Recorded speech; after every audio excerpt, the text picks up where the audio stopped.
होता है machine learning में? आई मीन पाइथन ही क्यों, बाकी लैंग्वेजेस क्यों नहीं? किसी को अगर आंसर पता है तो they can raise their hands.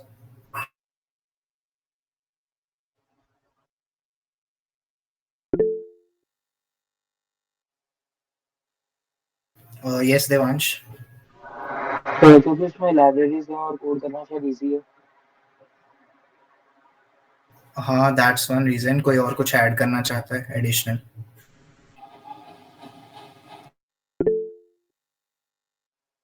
बोलो आयुष। भैया पाइथन के सिंटेक्स थोड़े सिंपल है। ठीक है, और कोई कोई भी पॉइंट है जिसे कुछ ऐड करना है किसी को? ठीक है, तो मैं आंसर करता हूँ। बेसिकली फर्स्ट मेन पॉइंट है कि जनरल पर्पस लैंग्वेज है। हम कुछ भी बना सकते हैं। जनरल पर्पस का मतलब यही है कि जनरल लाइफ, मतलब कुछ भी जनरल पर्पस के लिए यूज कर सकते हैं। सेकेंडली ओपन सोर्स है। ओपन सोर्स पता है ना कि तुम फ्रीली एक्सेस कर सकते हो, कोई भी एक्सेस कर सकता है, कोड में चेंजेस कर सकता है, तो that's why it is open source. फिर पैकेज वाला किसी ने रीजन बता ही दिया, देयर आर न्यूमरस पैकेजेस। तुम लोग पाइथन ऊपर ऊपर से पढ़ते हो, बट तुम्हें पता भी नहीं होगा अंडरनीथ कितने सारे पाइथन पैकेजेस लाई करते हैं। तो यही सबसे स्ट्रॉन्ग पॉइंट है पाइथन का, कि उसमें इनबिल्ट इतने सारे पैकेजेस आते हैं और बहुत सारी एप्लीकेशंस वगैरह होती है। तो अब जब तुम कोई भी लैंग्वेज सीखना स्टार्ट करते हो तो सबसे पहला पॉइंट यही होता है ना, जब तुमने बचपन में मैथ्स वगैरह सीखी थी तो मल्टीप्लिकेशन, सब्ट्रैक्शन, एडिशन, डिवीजन, यही सब सीखा था। तो बेसिकली कंप्यूटर प्रोग्रामिंग लैंग्वेज में सबसे बेसिक स्टेप भी वही होता है, वेरिएबल्स। तो वेरिएबल्स क्या होते हैं? Variables are like containers that store the data values and variable types. तो जैसे तुम वाटर बॉटल में पानी स्टोर करते हो तो दैट्स लाइक अ कंटेनर। तो वेरिएबल को भी उसी तरीके से समझो कि तुम डेटा वैल्यूज को स्टोर कर सकते हो फर्दर, फिर रिट्राइव एंड सेव करके उसके ऊपर बहुत सारे ऑपरेशंस परफॉर्म कर सकते हो। तो दैट इज अ वेरिएबल। तो containers that store data values. तो यहाँ पे एग्जाम्पल के लिए शो कर रखा है, जैसे हाइट हमने ली है 1.79, वेट इक्वल टू 60। तो यहाँ पे तुम देख रहे होगे हम नंबर्स को वेरिएबल्स अलॉट कर रहे हैं, मतलब स्टोर करने के लिए। जैसे हाइट के अंदर 1.79 आ जाएगा, वेट के अंदर 68.7 आ जाएगा।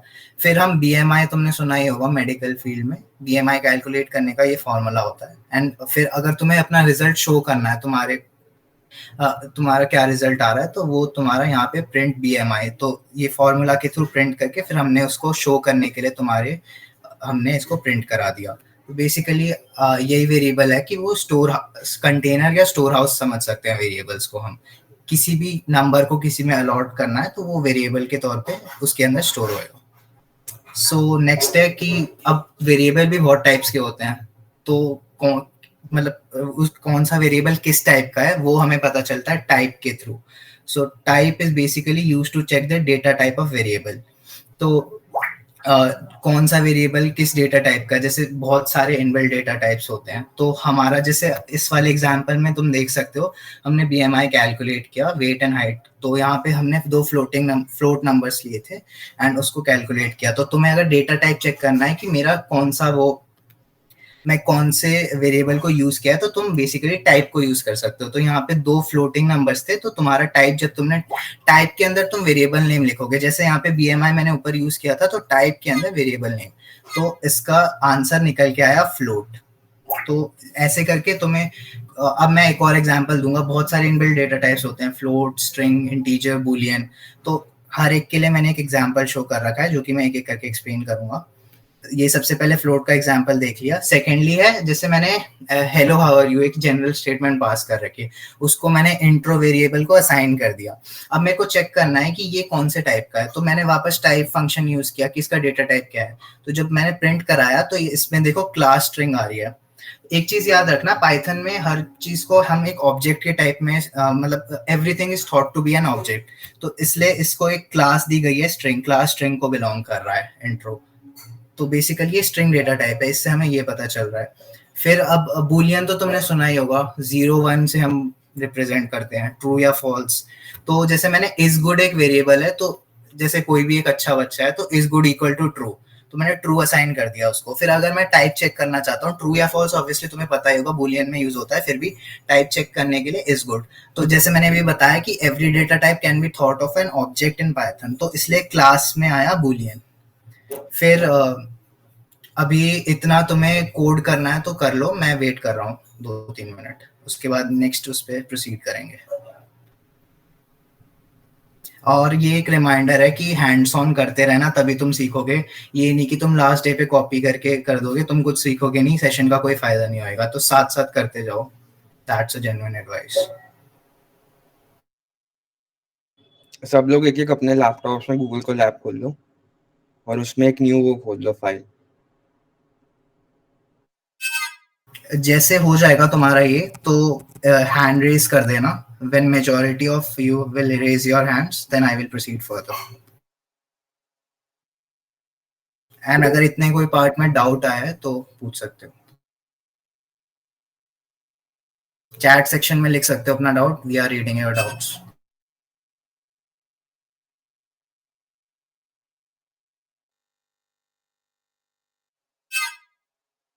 And guys we have a surprise guest, हमारी सोसाइटी के फाउंडर एंड हमारे गुरु दीपक भैया भी हमारे बीच में, जो हमारे कॉलेज के एक एलुमनाई भी हैं। सो एक बार सब उनके लिए रिएक्शंस दे दो, वो वाला पार्टी वाला।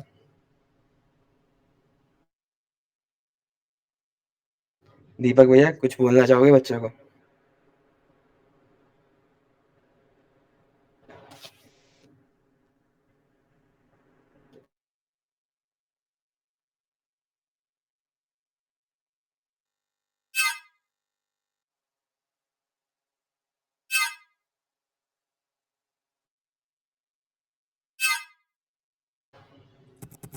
दीपक भैया आई गेस सुन नहीं पा रहे।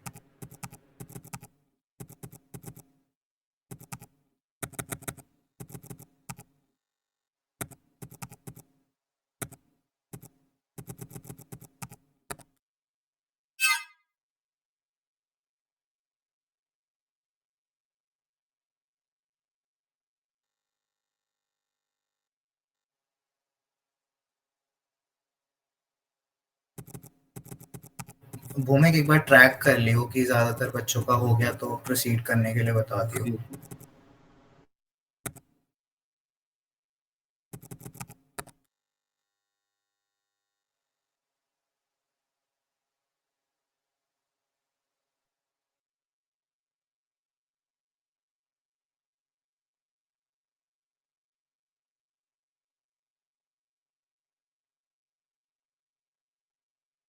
किसी को कोई प्रॉब्लम हो रही हो कोई लैब खोलने में या इतने में भी, तो वो बता सकता है।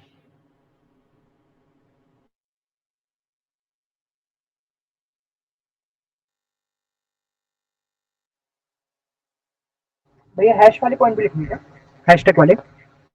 हैश वाले पॉइंट्स एक्चुअली कमेंट्स रिप्रेजेंट करते हैं, एंड कमेंट्स का पर्पस भी बता देता हूँ। जैसे तुम एज अ डेवलपर तुम इकलौते तो काम नहीं करोगे ना उस कोड पे, तो फ्यूचर पर्पसेस के लिए कि कोई दोबारा आके तुम्हारा कोड देखे तो कोड में कौन सी लाइन क्या रिप्रेजेंट कर रही है, that is represented to comments. So it is not executed in real code, but it is there for documentation purposes, कि आगे वाला डेवलपर कोई दूसरा है तो उसे पता चल जाए कि इस वाली लाइन लिखने का पर्पस क्या था। सो कंट्रोल एंड स्लैश को यूज करते हैं हम पाइथन में, तो बेसिकली तुम्हारे कमेंट्स आ जाते हैं, फिर उसके आगे तुम्हें टेक्स्ट लिखना होता है अपना।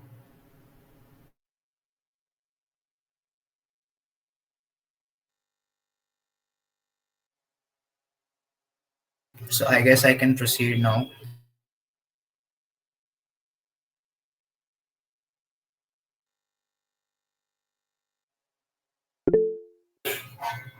अच्छा, नेक्स्ट पॉइंट है जैसे double intro is equal to intro plus intro. तो जैसे तुम्हारे एडिशन में 2 + 3 = 5 होता है लेट्स से, बट यहाँ पे जैसे मैं इंट्रो मैंने हेलो हाउ आर यू लिया था ऊपर, अगर तुम्हें याद हो, hello how are you. But इस केस में अगर मैं स्ट्रिंग जैसे 2 स्ट्रिंग्स को ऐड कर रहा हूँ तो इसको हम बोलते हैं concatenation. Concatenation means joining the 2 strings. तो अगर मैं अब प्रिंट करूंगा डबल इंट्रो को, तो तुम देख सकते हो hello how are you question mark, hello how are you question mark. दो स्ट्रिंग्स ज्वाइन हो गए, कॉन्कैटिनेशन बोलते हैं इसको, स्ट्रिंग्स में ऐसे एडिशन होते हैं। अच्छा, अब नेक्स्ट है डेटा टाइप के ऊपर जाना चाहूंगा, लिस्ट के ऊपर। तो लिस्ट तुमने सुना होगा वैसे। So list is a data structure that is mutable. Mutable का मतलब होता है चेंजेबल। दो टाइप्स, मतलब डेटा टाइप्स को हम दो टाइप्स में डिवाइड कर सकते हैं, म्यूटेबल एंड इम्यूटेबल। म्यूटेबल होता है जिसकी वैल्यूज हम फर्दर चेंज कर सकते हैं, एंड इम्यूटेबल होता है जिसकी वैल्यूज हम चेंज नहीं कर सकते। तो लिस्ट एक डेटा स्ट्रक्चर होता है जो कि हम चेंज कर सकते हैं, ऑर्डर सीक्वेंस ऑफ एलिमेंट्स होते हैं, एक पर्टिकुलर ऑर्डर फॉलो करते हैं। एंड यहाँ पे इंपॉर्टेंट पॉइंट है हेट्रोजेनस टाइप्स। हेट्रोजेनस टाइप्स का मतलब होता है डिफरेंट टाइप्स, की जैसे तुम्हारा एक हो गया स्ट्रिंग, एक हो गया बूलियन, एक हो गया इंटीजर। तो हेट्रोजेनस का मतलब यही होता है डिफरेंट। अगर होमोजेनस लिखा होता है तो एक ही टाइप का डेटा, जैसे खाली इंटीजर। तो लिस्ट के केस में ऐसा नहीं होता, लिस्ट के केस में तुम डिफरेंट डेटा टाइप से भर सकते हो। एग्जाम्पल के लिए देखो, जैसे एरियाज इक्वल टू हॉलवे, तो ये एक स्ट्रिंग है तुम्हारी। फिर मैंने यहाँ पे इस वाले एग्जाम्पल में ये रिप्रेजेंट कर रहा हूँ कि तुम्हारा different parts of your house, तो अलग अलग जो कंपोनेंट्स होते हैं तुम्हारे हाउस के, तो हॉलवे का एरिया इतना है, किचन का एरिया इतना है, लिविंग रूम का एरिया इतना है, बेडरूम का एरिया इतना है, बाथरूम का एरिया इतना है। तो यहाँ पे तुम देख रहे होगे एक स्ट्रिंग टाइप है, एक फ्लोट टाइप है, एक वापस से स्ट्रिंग टाइप है, फिर फ्लोट टाइप है। तो इसी का मतलब होता है हेट्रोजेनस टाइप्स। फिर मैंने जब प्रिंट कराया तो आउटपुट में ये आ गया तुम्हारा, चेक करने के लिए कि क्या आया था एरियाज में। तो जैसे मैंने ऊपर बताया, प्रिंट एंड इन ब्रैकेट के इनसाइड तुम्हारा वेरिएबल नेम आएगा जो तुम ऊपर डिफाइन करोगे। तो that's how list is defined. तो ऐसे तुम कर सकते हो। अब नेस्टेड लिस्ट क्या होता है? तुमने नेस्टेड लूप सुना होगा पहले, फॉर लूप वगैरह, व्हाइल लूप। तुमने मतलब एक लूप के अंदर दो, एक और लूप, फिर उसके अंदर एक और लूप, ऐसे करते हुए मल्टीपल लूप्स चलाए होंगे। मैट्रिसेस वगैरह डिफाइन करते हुए फॉर लूप्स मल्टीपल टाइम्स करते होंगे। वैसे ही सिमिलरली बाकी डेटा स्ट्रक्चर्स में भी नेस्टेड उसका कॉन्सेप्ट होता है। तो नेस्टेड लिस्ट क्या होता है? List with in list. इसको ऐसे रिमेंबर करना, नेस्टेड मतलब list within another list. तो यहाँ पे जैसे मैंने NES लिस्ट, तो ये शॉर्ट एब्रीविएशन मैंने यूज किया है वेरिएबल के लिए। तो यहाँ पे तुम देख सकते हो 1 2 and then list within another list. तो इसके अंदर जो लिस्ट होगी वो एक और लिस्ट हो सकती है, या कोई और डेटा टाइप हो सकता है। तो बेसिकली नेस्टेड लिस्ट में तुम्हारी list with in list, list के अंदर लिस्ट, फिर लिस्ट के अंदर लिस्ट। बट जो अंदर वाली लिस्ट होगी उसके अंदर तुम्हारे स्ट्रिंग, इंटीजर, फ्लोट, वो कुछ भी आ सकता है। फिर मैंने प्रिंट कराया तो वो प्रिंट करके आ गया। अब नेक्स्ट कॉन्सेप्ट है सबसेटिंग लिस्ट का। तो अब तुमने पहले पढ़ा होगा कि एलिमेंट्स को तुम इंडेक्स, लूप्स वगैरह में जैसे इंडेक्स चलता है, या तुम्हें कोई भी आइटरेशन करनी होती है तो इंडेक्स के थ्रू करते हो। सो इसमें भी तुम अगर कोई, तुमने लिस्ट तो बना दी, अब तुम चाहते हो कि तुम्हें देखना है कि कौन से पोजीशन पे, कौन से इंडेक्स पे कौन सा एलिमेंट एग्जिस्ट कर रहा है। तो वो हम कर सकते हैं सबसेटिंग लिस्ट, जिसको हम एक्सेसिंग एलिमेंट्स यूजिंग इंडेक्सिंग कर सकते हैं। तो फैमिली में जैसे मैरी, ये मैंने एक लिस्ट डिफाइन कर रखी है। फिर मैंने ये देखो यहाँ पे डिफाइन कर रखा है प्रिंट फैमिली 3:5। तो ये वाले इस वाले तरीकों को मैं एक्सप्लेन करना चाहूंगा। जीरो बेस्ड इंडेक्सिंग मतलब जीरो से स्टार्ट हो रही है, तो मेरी को 0 इंडेक्स दिया जाएगा, 1.79 को 1, लीजा को 2, ऐसे सो ऑन 0 to मतलब n जहां तक जाएगी वैल्यू। तो यहाँ पे फर्स्ट वैल्यू, तो जैसे मैंने 3 और 5 दिया है, तो याद रखना हमेशा जब भी हम ऐसे वैल्यूज देंगे तो जो फर्स्ट वाली होगी वो इंक्लूसिव होगी। इंक्लूसिव मतलब हम उसे इंक्लूड करेंगे, तो जो थर्ड वाला एलिमेंट होगा वो हमारा नीचे इंक्लूड होएगा। एंड सेकेंड वैल्यू एक्सक्लूसिव होती है। एक्सक्लूसिव का मतलब कि हम दूसरे वाले एलिमेंट को कंसीडर नहीं करेंगे। तो 5 इज एक्सक्लूडेड, तो हमारी वैल्यू हम लेंगे 3 to 4। तो देखो इंडेक्स 3 to 4 में क्या आ रहा है, 0 1 2 3। तो 3 पे 1.74 आ रहा है एंड 4 पे m आ रहा है, तो यही तुम्हारा आउटपुट में आ रखा है। बट फिफ्थ वैल्यू देखो हमने इंक्लूड नहीं करी। सो इसी का मतलब होता है कि सेकेंड वाली वैल्यू एक्सक्लूसिव होती है, फर्स्ट वाली वैल्यू इंक्लूसिव होती है। अब सेकेंड है ये प्रिंट फैम, जैसे हमने ऐसे वाला सिंबल दे रखा है, इसका मतलब है कि तुम्हारे 4 से पहले तक की सारी वैल्यूज इंक्लूड होगी। अगर पहले तुम्हारे डॉट्स लिखे हो और उसके आगे नंबर लिखा हो, तो 0 से लेकर, अगर तुम्हारी 0 बेस्ड इंडेक्सिंग है तो 0 से लेकर उस नंबर तक का सारी वैल्यूज इंक्लूडेड होगी। तो देखो जैसे 4 तक का है, तो 4 हमारा, जैसे मैंने अभी ऊपर वाले एग्जांपल में समझाया कि दूसरी वाली वैल्यू एक्सक्लूडेड होती है, तो हम 4 को इंक्लूड नहीं करेंगे। बच्चे कौन से? 0 1 2 3, 0 1 2 3, देखो यही चारों आउटपुट आए हैं। सिमिलरली 5 से आगे तक का, तो फर्स्ट वैल्यू इंक्लूडेड होती है, तो ऑब्वियसली हम फिफ्थ वाली वैल्यू को इंक्लूड करेंगे, फिफ्थ एंड फिफ्थ से आगे तक का। तो फिफ्थ पे देखो कौन सा, फिफ्थ पे देखो 1.68, फिर वॉटसन, फिर 1.85, तो ये आ रखा है तुम्हारा आउटपुट। लास्ट है इसका कि अगर हमें किसी पर्टिकुलर इंडेक्स पे कोई एलिमेंट की वैल्यू चेंज करनी है तो हम उसे डायरेक्टली वो वैल्यू असाइन करके प्रिंट कर सकते हैं। तो मैं तुम्हें फैम लिस्ट दिखाना चाहता हूँ, ये थी ओरिजिनल लिस्ट। अब मैंने इसे फैम ऑफ फिफ्थ इंडेक्स पे 1.9 असाइन कर दिया, तो 0 1 2 3 4 5 1.68 आ रहा है, बट मैंने 1.9 वैल्यू दे दी, तो मुझे अपडेट करनी है लिस्ट की कोई एलिमेंट। तो यहाँ देखो 1.68 ये तुम डायरेक्टली टैली कर सकते हो, बाकी कोई एलिमेंट को कुछ नहीं हुआ, बस तुम्हारे 1.68 की जगह 1.9 आ गया। तो ऐसे तुम अपने लिस्ट के एलिमेंट्स अपडेट कर सकते हो। सो अभी तक का मैं इतना ही कर रहा हूँ, अभी नहीं कर रहा हूँ, तुम इतना कोड अभी लिख सकते हो, फिर जब हो जाए you can raise your hands.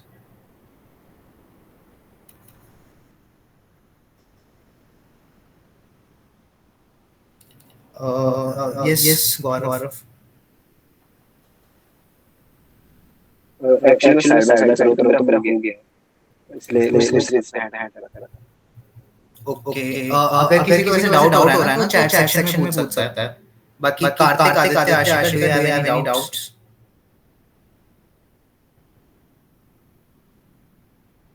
किसी को भी कोई डाउट है तो you can ask in the comment box.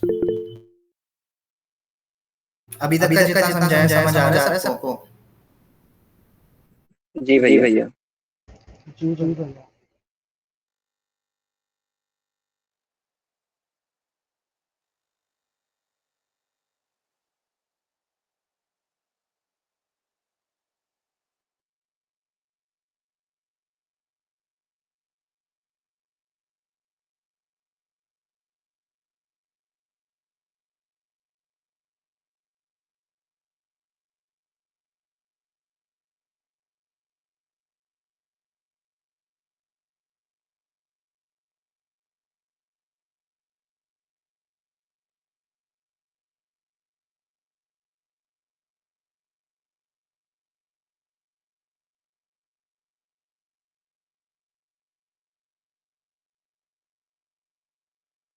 किसी को वैसे ये तो ये लग रहा है ना फास्ट जा रहा हूँ। I am trying my best कि एग्जांपल्स के साथ बताऊं, बट अगर किसी को फास्ट लग रहा है then I can slow down a little bit और एग्जांपल दे सकता हूँ। यस कुरांश। भैया ये मुझे 3:5 वाला समझ में नहीं आया, मतलब कैसे हुआ है थोड़ा सा। अच्छा मैं दोबारा एक्सप्लेन कर देता हूँ। जैसे हमें ना मतलब लिस्ट की कोई पर्टिकुलर रेंज चाहिए, ठीक है?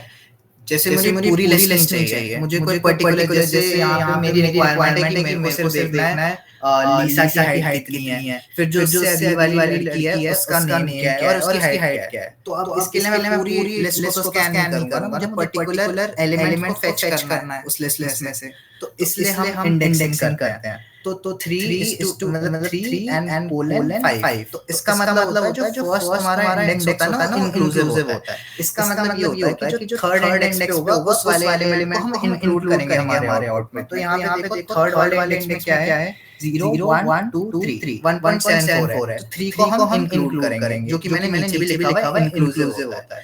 एंड सेकंड वाली होती है एक्सक्लूसिव। एक्सक्लूसिव का मतलब हम उस वैल्यू को कंसीडर नहीं करते। तो जैसे तुम्हें फोर्थ एलिमेंट चाहिए था, तुम हमेशा उससे, जैसे तुम्हें फोर्थ एलिमेंट चाहिए तो तुम फिफ्थ एलिमेंट निकालोगे, तुम्हें nth एलिमेंट चाहिए तो n+1 लिखोगे रेंज में। तो इसलिए तुमने फिफ्थ वाले को एक्सक्लूड कर दिया, तो जो आउटपुट में आएगा वो आएगा थर्ड एंड फोर्थ एलिमेंट। तो इसलिए तुम्हारा 1.74 एंड m आया, फिफ्थ वाली वैल्यू इंक्लूड नहीं हुई। आई होप क्लियर हो गया। और तो कोई डाउट नहीं है? नहीं भैया।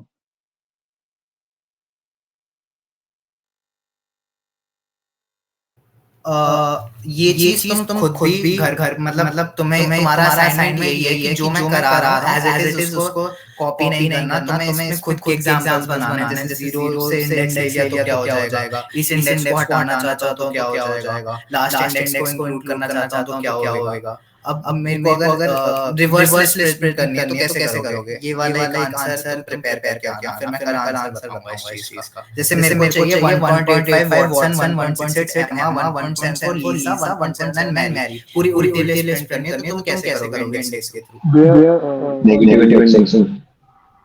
हाँ, जिनको आता है उनको सही है, जिनको नहीं आता वो ये चीज प्रैक्टिस करके जाओ। जितने तुम इंडेक्सिंग की प्रैक्टिस करोगे उतना तुम्हारा कॉन्सेप्ट बेटर होगा।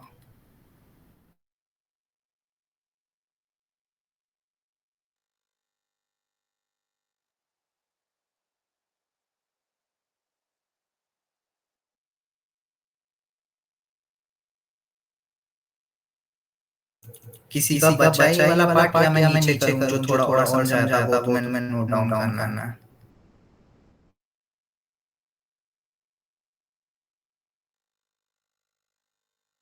ये जो हैंड वाले हैं डाउट है या वैसे ही कर रखा है? जस्ट हमारा हो गया। हो गया, ठीक है।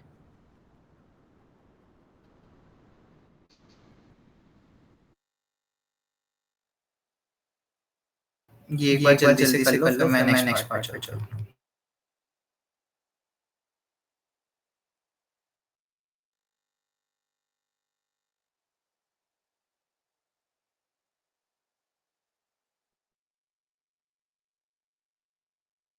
सिंगल इन्वर्टेड कॉमा यूज करें, डबल इन्वर्टेड कॉमा यूज करें, फर्क तो नहीं पड़ता ना। किसमें एक बार क्वेश्चन रिपीट करो। जैसे हम किसी डेटा टाइप में सिंगल इन्वर्टेड कॉमा यूज करते हैं और डबल। हाँ मतलब तुम्हें जैसे डेफिनेशन स्ट्रिंग्स को जैसे तुम सिंगल एंड डबल इन्वर्टेड दोनों से रिप्रेजेंट कर सकते हो। ओके।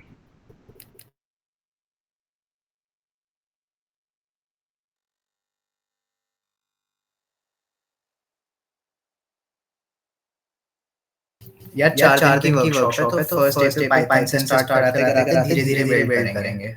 कल डेटा विजुअलाइजेशन वगैरह सीखोगे, उसके आगे फिर तुम रिग्रेशन वगैरह सीखोगे एंड कोड डे पे प्रोजेक्ट बनाओगे। तो ऐसे फ्लो बनते जाएगा। तो ग्रेजुअली होएगा तो थोड़ा सा अटेंशन पे करो क्योंकि सबको सब कुछ नहीं आता। कुछ बिगिनर्स हैं तो उनके लिए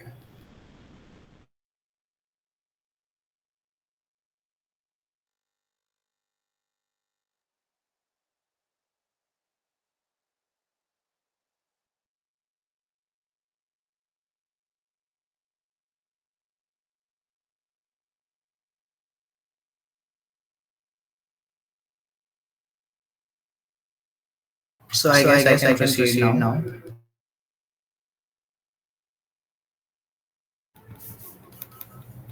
अब नेक्स्ट है तुम जैसे तुम लिस्ट के एलिमेंट्स अभी मैंने बोला कि म्यूटेबल होता है। म्यूटेबल का मतलब होता है चेंज कर सकते हो तुम किसी भी वक्त पे। तो मान लो तुमने एक लिस्ट बना ली, जैसे तुम लिस्ट बना चुके हो प्री रिक्वायरमेंट के हिसाब से, बट तुम्हें बाद में याद आया कि मेरे को कोई एलिमेंट ऐड करना था। तो तुम सोच रहे होगे कि कैसे ऐड करूंगा। तो उस कॉन्सेप्ट को बोलते हैं एक्सटेंडिंग द लिस्ट, कि जो तुम्हारी एग्जिस्टिंग लिस्ट है उसी में तुम एलिमेंट्स ऐड कर दोगे।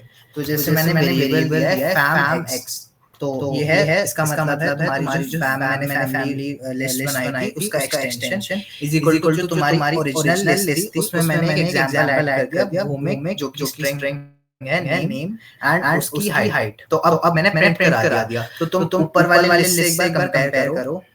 ये देखो इसमें था मैरी 1.79 लीसा 1.74 एम्मा 1.9 वाटसन 1.85। अब मैं चाहता था कि ये वाला एलिमेंट हमारे लिस्ट में जोड़ जाए। तो नीचे वाले एग्जांपल में देखोगे Mary 1.79 Emma 1.9 Watson 1.85 and last में तुम्हारा एक्सटेंड होके आ गया भूमिक 1.65। तो एक्सटेंड का रूल यही होता है कि तुम्हारे at the end of the list तुम्हारे एलिमेंट्स को जोड़ देता है। तो ओरिजिनली तुम अपने लिस्ट को तुम मैनिपुलेट कर सकते हो। इन मेथड्स को हम बोलते हैं लिस्ट मैनिपुलेशन मेथड्स। सो ये एक मेथड है लिस्ट मैनिपुलेशन का एंड जरूरी नहीं है तुम एक ही एलिमेंट ऐड करो, इसके अंदर तुम एक और लिस्ट दे सकते हो तो तुम्हारी लिस्ट में वो वैल्यू आगे एक्सटेंड होती जाएगी। अब किसी ने मान लो एक्स्ट्रा वैल्यू ऐड कर दी या चाहता है कि इसको अपनी लिस्ट से इसको मेरा काम हो गया मैं इसको अपनी लिस्ट से हटाना चाहता हूं। तो वो कैसे हटाएगा? जैसे मैंने वापस से ओरिजिनल लिस्ट ले ली विदाउट एक्सटेंडेड वाली और उसमें मैंने डिलीट ये एक इनबिल्ट फंक्शन आता है डिलीट फैम और इंडेक्स के बेसिस पे हम डिलीट करते हैं। तो 0 1 2 जैसे लीसा है तो हमें लीसा को डिलीट करना है। तो delete fam and index number. तो अब मैं डिलीट करने के बाद अगर फैम को वापस से कॉल करूंगा तो देखोगे तुम्हारा लीसा इस लिस्ट से मिसिंग है। मैरी 1.79 1.74 इस वाली लिस्ट से कंपेयर करो लीसा मिसिंग है। इस तरीके से तुम डिलीट कर सकते हो तुम्हारे एलिमेंट को।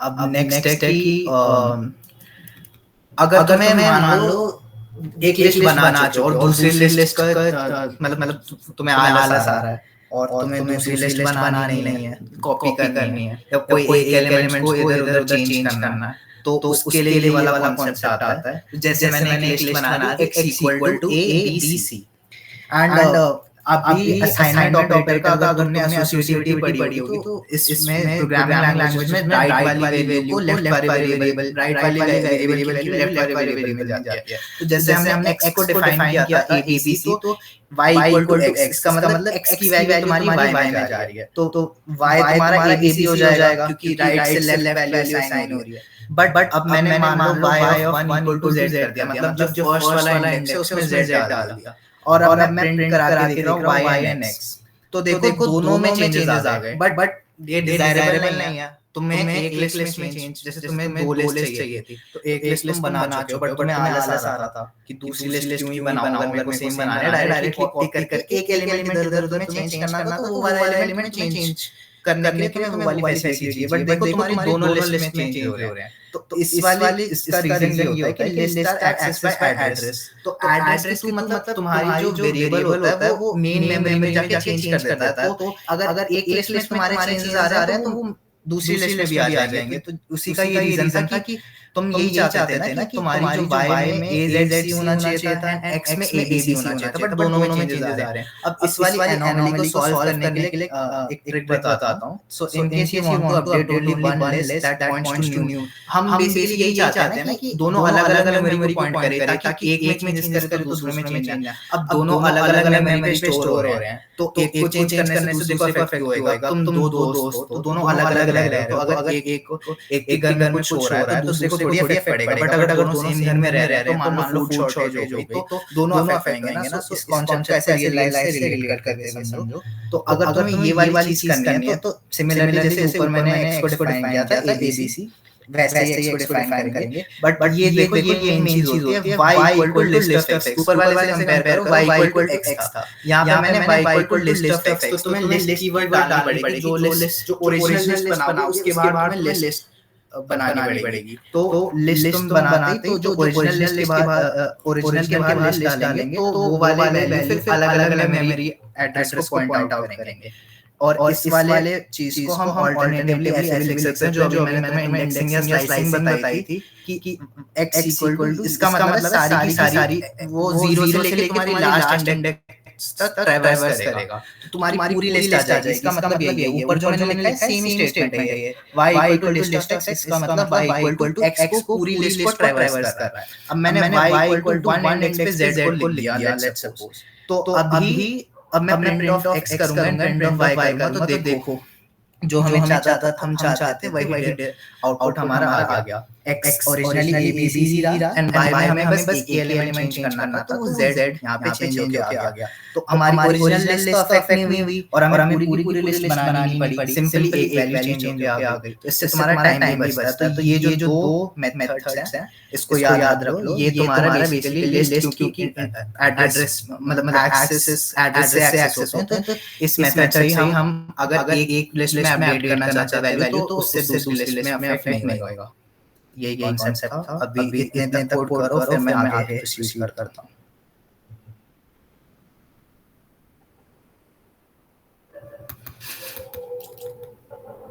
किसी को डाउट था इस कॉन्सेप्ट में जो अभी एक्सटेंड का बताया या एक्सेस बाय एड्रेस वाला बताया? किसी को भी है तो बता सकते हैं।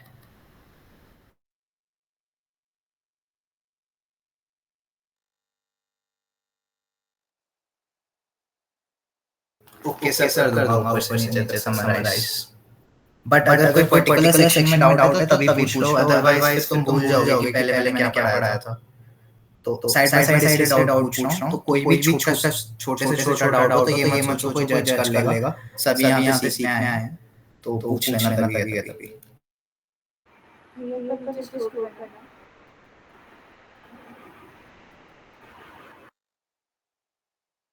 अनुष्का कुछ कह रही हो क्या?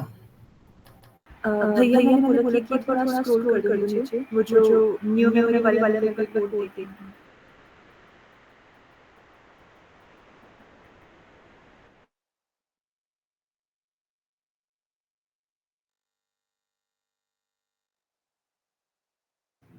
भैया हाँ बोलो। भैया लिस्ट प्रिंटिंग में स्टेप भी तो होता है ना? किसमें? भैया लिस्ट प्रिंटिंग में हम एक स्टेप भी तो यूज करते हैं ना कभी-कभी? हाँ वो डिपेंड करता है ना कि तुम्हें बीच का करना है या जस्ट गैप्स पे करना है, तो हम स्टेप्स यूज करते हैं, ताकि आंसर भी आएगा। अच्छा, तो वो बीच में लिख देते हैं हम डॉट्स डाल के।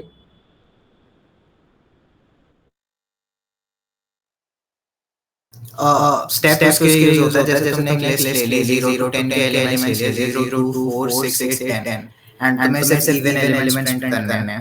मतलब 0 to 10 तुमने इंटीजर्स ले लिया, तुम्हें सिर्फ इवन इंटीजर्स प्रिंट करने हैं, तो तुम स्टेप साइज 2 का लोगे, तो तुम्हारी एलिमेंट्स प्रिंट होंगे 0 2 4 6 8 एंड 10। तो स्टेप साइज इसलिए यूज होता है जब तुम स्टेप साइज 1 का भी दे सकते हो, बाय डिफॉल्ट स्टेप साइज 1 का होता है। बट अगर तुम्हें कोई एलिमेंट्स स्किप करने होते हैं तो तुम स्टेप साइज 2 3 4 ऐसे दे सकते हो। आई होप अभी समझ आ गया।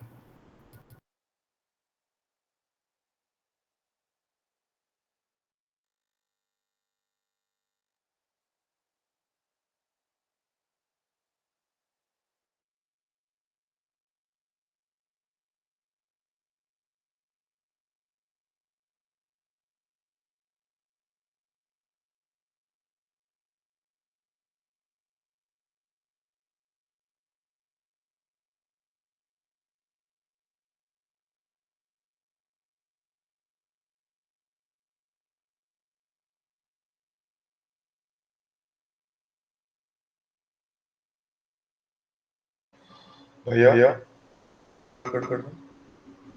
हाँ बोलो। ऊपर कट करना भैया।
जो भी लेट आ रहे हैं आज तो अलाउ कर रहे हैं, कल से अलाउ नहीं करेंगे, ठीक है?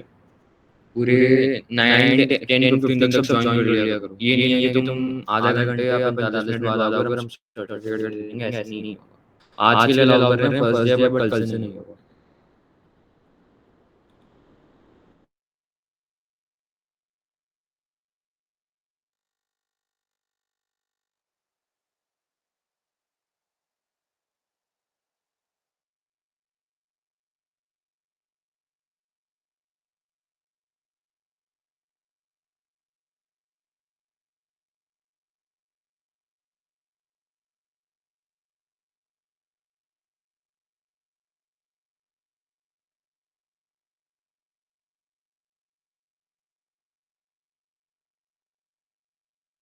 आई होप सबका हो गया ऊपर से सारा।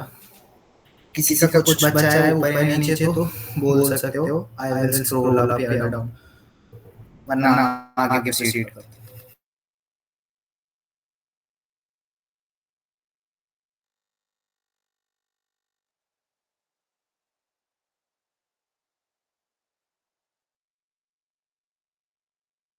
I guess I can proceed now.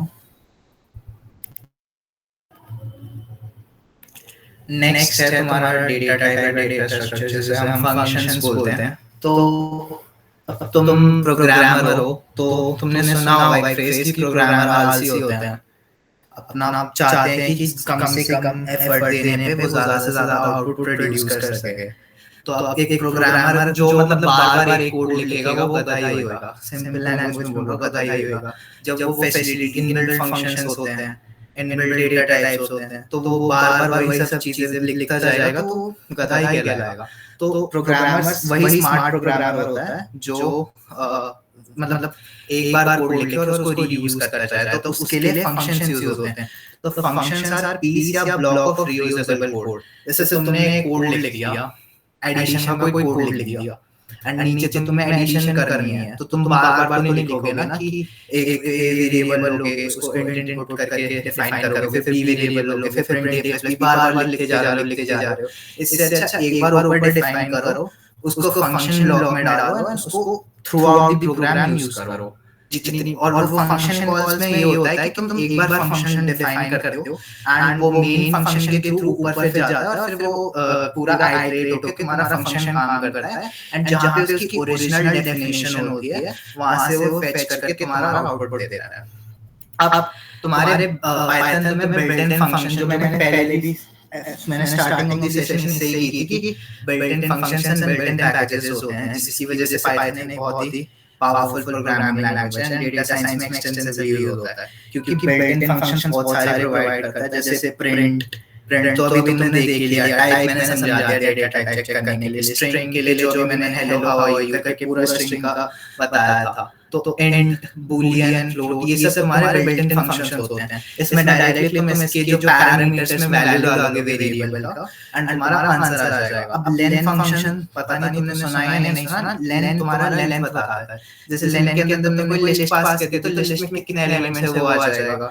अब मैं इसको एक एग्जांपल शो मतलब बता देता हूं। जैसे ये वाली लिस्ट है तो इसमें अगर हम लेन डालेंगे तो 1 2 3 4 5 6 7 8 तो लेंथ इसको तुम कितनी बार मैनुअली तुम्हें थाउजेंड्स ऑफ टास्क मिले होंगे या 1 लाख। कंपनी का कोड बेस छोटा तो नहीं होता, तो मिलियंस में तुम्हें चीजें काउंट करनी होती तो तुम मैनुअली थोड़ी काउंट करते रहोगे 1 2 3 4 इतने एलिमेंट्स हैं, कुछ लिमिटेड एलिमेंट्स तक ही वो हो सकता है। तो उसके लिए ही तुम्हारे बिल्ट इन फंक्शंस काम आते हैं। तुम डायरेक्टली इन पैरामीटर्स के बीच में तुम अपना वेरिएबल पास कर दोगे जिसके अंदर तुमने असाइन किया हुआ था तुम्हारे सारे डेटा वैल्यूज को एंड तुम्हारा उसके थ्रू डायरेक्टली आंसर आ जाएगा। जैसे लेंथ में तुम वो लिस्ट डालोगे तो तुम्हारा 8 आंसर आ जाएगा। अब मैं जैसे एग्जांपल देना चाहूंगा, जैसे मैंने दो लिस्ट ले ली, फर्स्ट इक्वल टू 11 3 वैल्यू ली, सेकंड इक्वल टू 2 वैल्यू ली। अब मैंने एक फोल्ड कर दिया फर्स्ट और सेकंड, दोनों को ऐड कर दिया। अब स्ट्रिंग में तो कॉन्कैटिनेट होता था जो तुमने देखा होगा, मैं ऊपर एग्जांपल के थ्रू शो कर देता हूं। जैसे यहां पे देख रहे हो तुम दो स्ट्रिंग्स जोड़ रही है ऐसे नॉर्मली, कॉन्कैटिनेट हो रही है, ये नहीं कि प्लस हो रही है। बट लिस्ट में क्या है कि तुम्हारे ये वाली चीज तुम्हारी दोनों कंबाइन हो जाएगी। इसका मतलब ये सिंगल लिस्ट बन जाएगी जिसमें ये 5 एलिमेंट्स आ जाएंगे 1 2 3 4 5। तो ये 5 एलिमेंट्स आ जाएंगे और ये फुल जो है ये वेरिएबल के टाइप वेरिएबल की तरह काम करेगा जो कि इन दोनों का रिजल्ट स्टोर करेगा। फिर अब हमें सॉर्ट करना है डिसेंडिंग ऑर्डर में। ये तुमने पता नहीं पढ़ा होगा या नहीं पढ़ा होगा, बाय डिफॉल्ट सेंडिंग ऑर्डर में तुम्हारा सॉर्टिंग होती है, बट तुम्हें करना है डिसेंडिंग ऑर्डर में, मतलब बड़े से छोटे में। तो तुम करोगे full sorted is equal to sorted, full reverse equal to true. अब इस पैरामीटर का मतलब समझाता हूं। सॉर्टेड तो बेसिकली कि तुम्हें सॉर्ट करना है फंक्शन को एंड तुमने यहां पे वेरिएबल कौन सा स्टोर किया था, फुल के अंदर तुमने फर्स्ट और सेकंड इन दोनों लिस्ट को असाइन किया तो ये सिंगल लिस्ट बन जाएगी। जैसे मैंने बताया एक ही सिंगल लिस्ट तुम्हारे 5 एलिमेंट्स आ रहे होंगे, उसको तुम सॉर्टेड के फर्स्ट पैरामीटर में तुम वो चीज पास करोगे जिसको तुम्हें सॉर्ट करना है। अब फुल की जगह मान लो कुछ और होता है, जैसे प्रियांशु होता है यहां पे लिस्ट का नाम, तो सॉर्टेड प्रियांशु फर्स्ट वाले पैरामीटर में जो भी तुम्हारी लिस्ट होगी जो दोनों के कॉम्बिनेशन आएगी उसको फर्स्ट पैरामीटर में पास करेंगे। एंड यहां पे रिवर्स इक्वल टू ट्रू क्यों किया, जैसे मैंने स्टार्टिंग में ही बताया कि असेंडिंग ऑर्डर में तुम्हारा सॉर्ट होता है बाय डिफॉल्ट। अगर तुम कुछ मेंशन नहीं करोगे ना तो असेंडिंग ऑर्डर में आएगा, मतलब छोटे से बड़े में। बट तुम चाहते हो, मैंने यहां पे कंडीशन दे रखी है डिसेंडिंग ऑर्डर में चाहिए तुम्हें, तो डिसेंडिंग ऑर्डर में रिवर्स इक्वल टू ट्रू कर दिया। तो इसका मतलब है कि हमें रिवर्स ऑर्डर में चाहिए और ट्रू जैसे बताया कि तो वो रिवर्स में ट्रू कर देगा। इसका मतलब वो उल्टे ऑर्डर में तुम्हारा प्रिंट करेगा। इसका मतलब कन्वेंशनल ऑर्डर होता है असेंडिंग, बट अगर हमने रिवर्स को ट्रू कर दिया इसका मतलब रिवर्स ऑर्डर में, इसका मतलब डिसेंडिंग ऑर्डर में। तो प्रिंट फुल सॉर्टेड कर दिया। तो जैसे मैंने बताया था कि ये पांचों एलिमेंट्स एक सिंगल लिस्ट में आ जाएंगे, तो आप खुद देखो मैन्युअली चेक कर सकते हैं सबसे बड़ा एलिमेंट कौन सा है, 20 आ गया, फिर 18, फिर 11.25, फिर 10.75, फिर 9.5। तो ये तुम्हारी एक सिंगल लिस्ट कंबाइन होगी, उसके बाद हमारे फुल के अंदर स्टोर होगी, फुल सॉर्टेड के अंदर ये सॉर्ट होकर डिसेंडिंग ऑर्डर में तुम्हारी आ गई। अब नेक्स्ट है बिल्ट इन फंक्शंस जो मैंने बोला। फर्स्ट होता है मैक्स ऑफ लिस्ट। तो जैसे तुम्हें मैक्स कोई भी ऊपर वाली एलिमेंट में मैंने ऊपर वाली लिस्ट में जैसे मैंने मैक्स लेना चाहा, तो कोई भी लिस्ट ले ली, उसका अगर मैं मैक्सिमम एलिमेंट पता करना है तो वो डायरेक्टली तुम मैक्स इसके अंदर इसकी कर्ली लिस्ट के अंदर तुम उस एलिमेंट को पास कर दोगे या लिस्ट को पास कर दोगे तो तुम्हारा मैक्स आ जाएगा। सिमिलरली मैंने ऊपर समझा दिया, इंडेक्स तो पूरा करते हुए आ रहे हैं, कोई भी पर्टिकुलर उसका इंडेक्स चाहिए तो स्क्वायर ब्रैकेट के अंदर तुम पास कर सकते हो। जैसे तुम्हें इंडेक्स ऑफ 2 तुमने पास कर दिया, तो उसके जो लिस्ट में तुम्हारी सेकंड इंडेक्स पे एलिमेंट है वो तुम्हारा फेच हो जाएगा। रिवर्स लिस्ट, अब रिवर्स के लिए डायरेक्टली तुम्हारा इनबिल्ट फंक्शन होता है जो मैंने अभी तुम्हें बताया कि तुम इंडेक्सिंग के थ्रू -1 से कर सकते हो, वो ठीक है। और रिवर्स आरई फंक्शन के अंदर अगर तुम पास कर दोगे तो उसके अंदर तुम्हारा लिस्ट का जो भी डेटा स्ट्रक्चर या डेटा टाइप है वो रिवर्स होके आ जाएगा। एंड अगर मैं काउंट करना है कि तुम्हारी लिस्ट में कितने एलिमेंट्स प्रेजेंट है, जैसे इसमें 1 2 3 4 5 6 7 8, तो वो तुम्हें काउंट भी दे देगा। अब ये तो मैंने थ्योरेटिकली बता दिया, 2-3 एग्जांपल से ये वाले मैं शो कर देता हूं। जैसे fam.index है, तो एमा का मेरे को इंडेक्स चाहिए इसमें, तो इस वाली लिस्ट में देखो एमा का इंडेक्स पहले तुम ना हर कोड को मैन्युअली चेक करा करो, आउटपुट मत देखा करो, क्योंकि कोड डीबगिंग ऐसे ही सीखोगे कि कहां पे एरर आ रहा है, और अगर आउटपुट तुमने देख ही लिया तो उसको समझ के एनालाइज करा करो कि यही आउटपुट क्यों आया। तो पहले अपने माइंड में रफली ये कर लिया करो कि ये कोड हो रहा था और ये यहाँ पे ऐसे ड्राई रन बोलते हैं उसको, तुम ड्राई रन करा करो कोड को कि क्यों ये लिखा गया और इस इनपुट का क्या फर्क पड़ रहा है तुम्हारे आउटपुट पे। तो जैसे मैं छुपा देता हूँ, मान लीजिए जैसे मैंने देखा ही नहीं इंडेक्स क्या है एमा का, अब मेरे को देखना है, मेरे को एमा का इंडेक्स निकालना है, तो मैं मैन्युअली जाऊंगा, मैरी नहीं है, 1.7 नहीं है, लीजा नहीं है, 1.74 नहीं है, हाँ एमा मेरे को मिल गई, यहाँ पे जो मेरे को चाहिए था वो मिल गया। अब इसका इंडेक्स देखना है, 0 1 2 3 4, डायरेक्टली 4 आना चाहिए, जो कि मैंने इनबिल्ट से अब मैं चेक करूंगा कि मेरा आंसर क्या आ रहा है। देखो 4 आ रहा है, ठीक है। तो ऐसे मैन्युअली ड्राई रन करते हुए करोगे तो तुम्हारी प्रोग्रामिंग अच्छी होगी। अब जैसे मान लो मैंने काउंट बताया कि मेरे को काउंट नंबर ऑफ एलिमेंट्स या एक पर्टिकुलर एलिमेंट कितनी बार आ रहा है मेरे लिस्ट में, तो जैसे मैंने मान दिया fam.count 1.68, तो मेरे को देखना है 1.68 मेरी लिस्ट में कितनी बार आ रहा है। तो मैन्युअली फिर से मैंने बोला ड्राई रन करो, ये देखो 1.68 आ गया, कितनी बार है और दिख रहा है, तो मैंने ना एक ही बार दिख रहा है लिस्ट में, तो इसका आंसर 1 आना चाहिए according to my dry run approach. अब देखो ये आंसर आ गया तुम्हारा 1। सो ऐसे ड्राई रन करके तुम डायरेक्टली यहाँ पे देख रहे हो बिल्ट इन मेथड से वही आंसर आ रहा है, तो तुम चेक कर सकते हो बिल्ट इन मेथड से जल्दी आ जाता है, बट एक बार ड्राई रन खुद से कर लिया करो। सो आई होप इतना अभी तक क्लियर हो गया होगा। मैं ऊपर कर देता हूँ, ये वाला कोड लिख लो।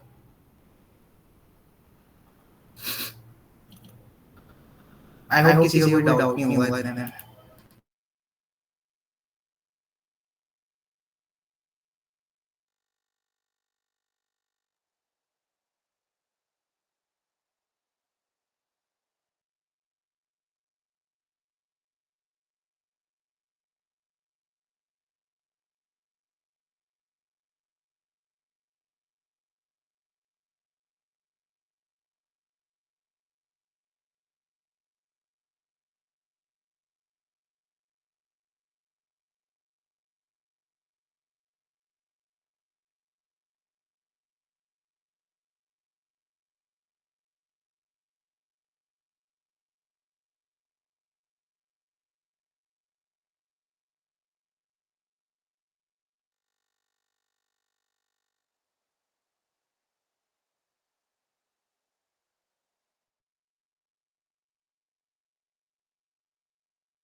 Angel, the second parameter is necessary in this.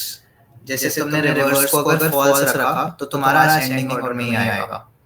But reverse equal to true किया था मैंने, तो रिवर्स ऑर्डर, तो बाय कन्वेंशन असेंडिंग का रिवर्स जो मैंने समझाया descending. But reverse equal to false मतलब हमें रिवर्स करना ही नहीं है, तो ओरिजिनल जिस ऑर्डर में था उसी ऑर्डर में आएगा, तो असेंडिंग में प्रिंट होएगा।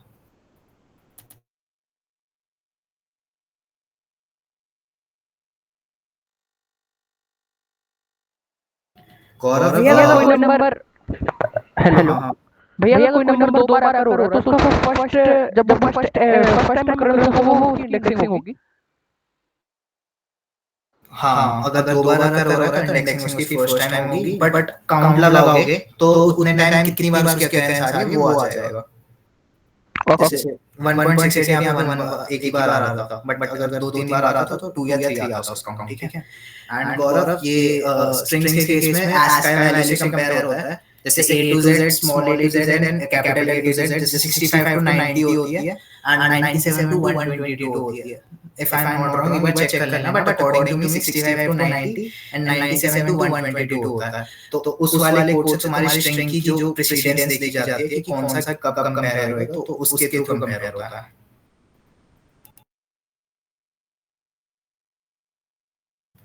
आई होप क्लियर हो गई। ये एक बार आप और जो फंक्शन था इनपुट आ ही नहीं था।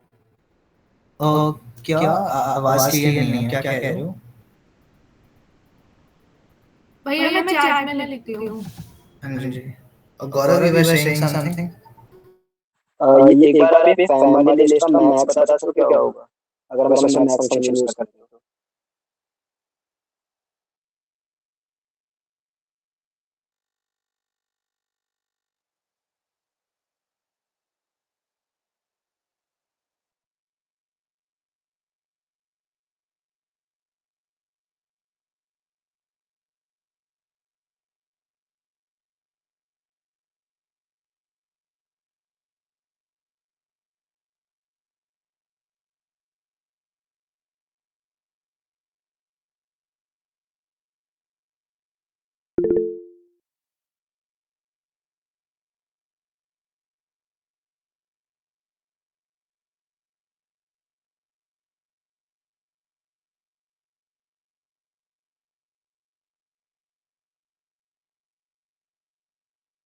गौरव, coming to your question, max वाला बताना ना तुम्हें? हाँ जी भैया। अच्छा, अभी ठीक है, मैं एग्जांपल लेके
जी ये भैया। मैक्स वैल्यू तुम्हारी लिस्ट में, ये तुम्हारा 9 मैक्स एलिमेंट था।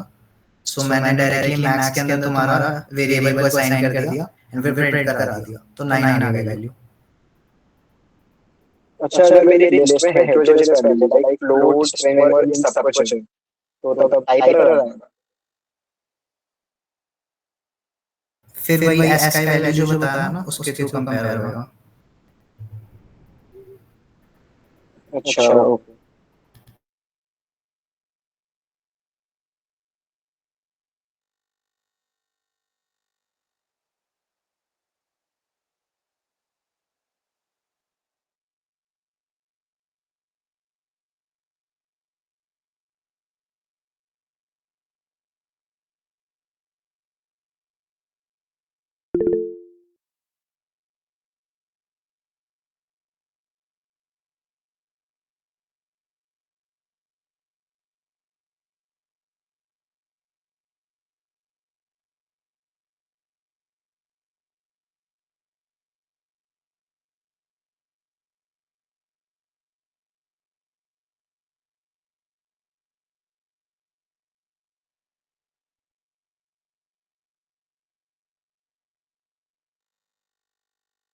वेट टू भी आपका भी एग्जाम्पल सॉल्व कर देता हूँ।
भैया It is clear.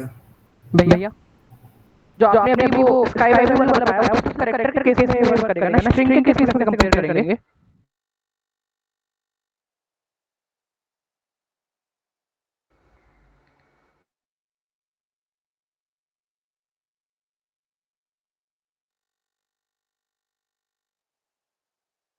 ये भी एग्जांपल जो लिखा हुआ है स्ट्रिंग के केस में देखा नहीं, रिवर्स हो रहा है। मैंने पूरा स्ट्रिंग का ही लिया है इस बार। कंपैरिजन कैसे किया, मतलब वो कोई अलग टेबल होता है स्काई वैल्यू के अलावा, स्काई तो कैरेक्टर के लिए ना।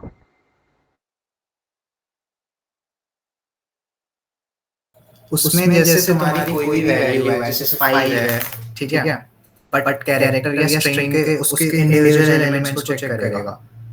तो उसके जैसे 97 है तो उस बेसिस पे प्रेफरेंस देगा तुम्हारी, या 65 है तो वो पहले आएगा और तुम्हारी ऑर्डर मैटर करेगा।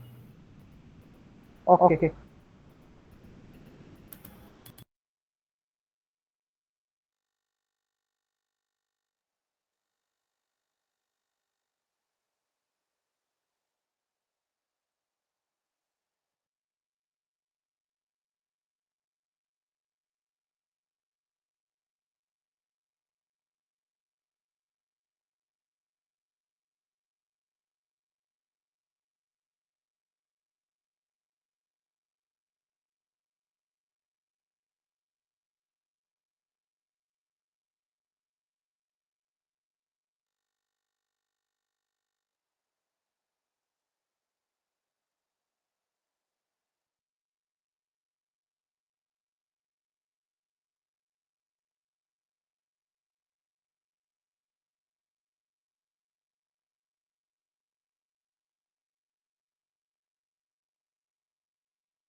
यश और ध्रुवी, तुम्हारा जो डाउट था ना, ये वाला लास्ट वाले केस में मैंने एग्जांपल के थ्रू करके दिखाया है। तो इस वाले केस में तुम्हारा डायरेक्टली रिवर्स हो रहा है।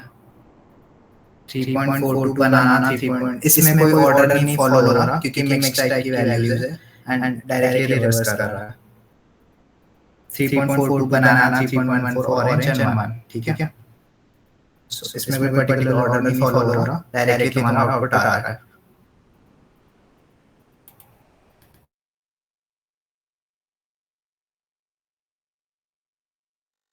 समय मैंने वही बोला, एक लिस्ट में अगर दोनों वैल्यूज होगी तो उस वाले केस में डायरेक्टली रिवर्स होएगा, एंड मतलब जो ऑर्डर है वही उल्टा हो जाएगा, उसमें कोई कंपैरिजन नहीं होएगा। ये एग्जांपल के थ्रू बता दिया, ठीक है। मैं एक्चुअली रिस्पॉन्ड कर रहा था किसी और को चैट में। हाँ मतलब मैंने एग्जांपल के थ्रू शो कर दिया जो इसने बताया है, तो डायरेक्टली रिवर्स हो रहा है। Yes. I hope I can proceed further.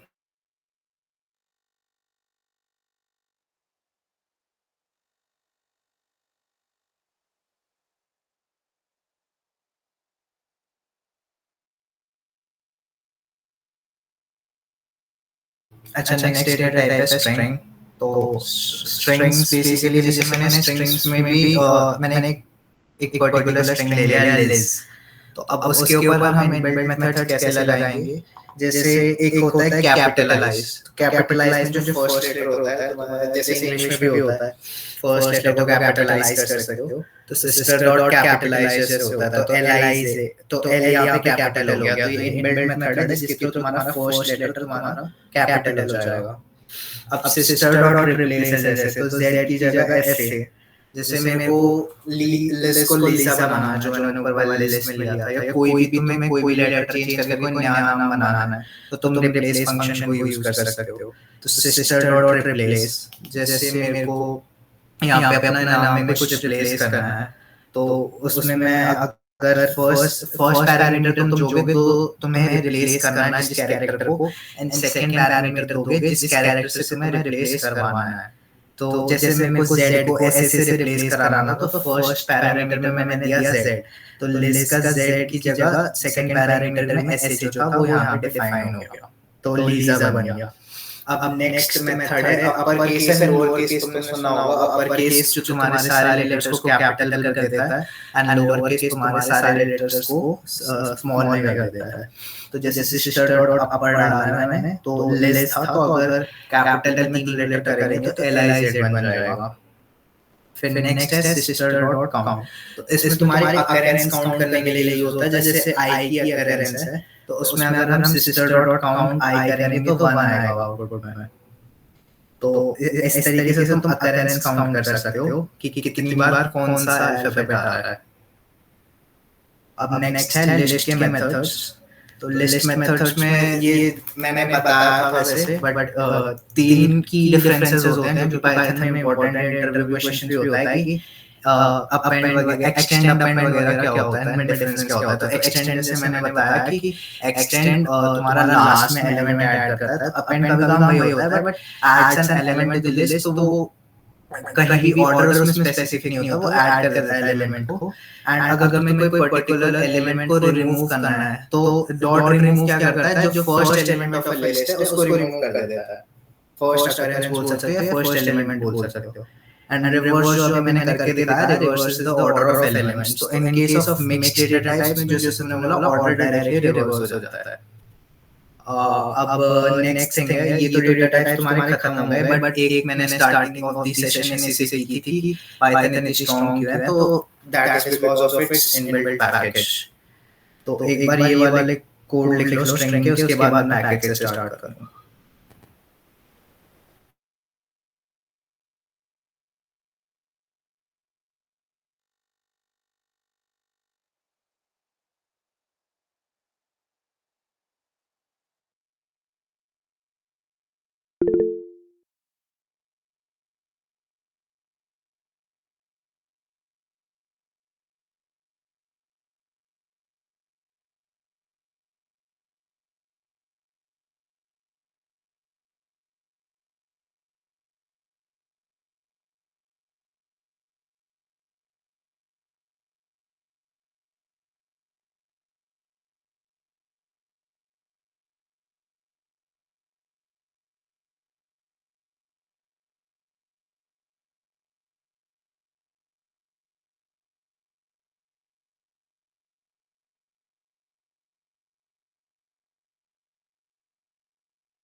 गुनी का कंपैरिजन लेटर बाय लेटर होता है ASCII के फॉर्म में, एज अ होल नहीं लेते, जो मैंने बताया था थोड़ी देर पहले। जैसे एक लेटर में ए वगैरह भी है, एस भी है, तो हम प्रेफरेंस वाइज ही जाएंगे इंडिविजुअल लेटर्स की।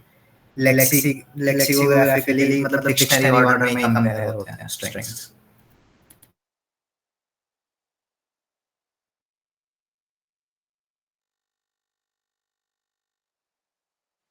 भैया हाँ जी भैया ये माइनस में इंडेक्स क्या आता है, ये वो नहीं आया, मतलब कि किसी ने लिखा था मतलब चैट में कि रिवर्स करने के लिए माइनस में इंडेक्स यूज कर सकते हैं, तो वो कैसे होगा? अभी बताता हूँ।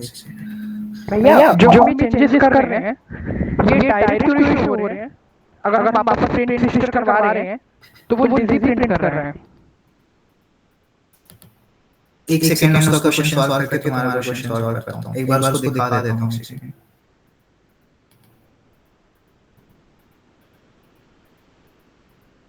अब ये जैसे फैम लिस्ट थी हमारी, तो ये ऐसे है। तो इसमें तो हम पर्टिकुलर मतलब आगे से पीछे तक स्कैन कर रहे थे तो डायरेक्टली ऑर्डर आ रहा था। बट अगर तुम्हें रिवर्स में लिस्ट प्रिंट करनी है, जैसे 1.85 वॉटसन, 1.68 एम्मा, 1.74 लीसा, 1.79 मैरी, तो उसके लिए -1 यूज होता है। तो अब मान लो तुम्हें 1.85 नहीं चाहिए, तुम्हें वॉटसन से उल्टा प्रिंट कराना है, तो तुम -2 से लेकर तक आगे का पास करोगे। तो रिवर्स ऑर्डर में प्रिंट करने, माइनस मींस रिवर्स।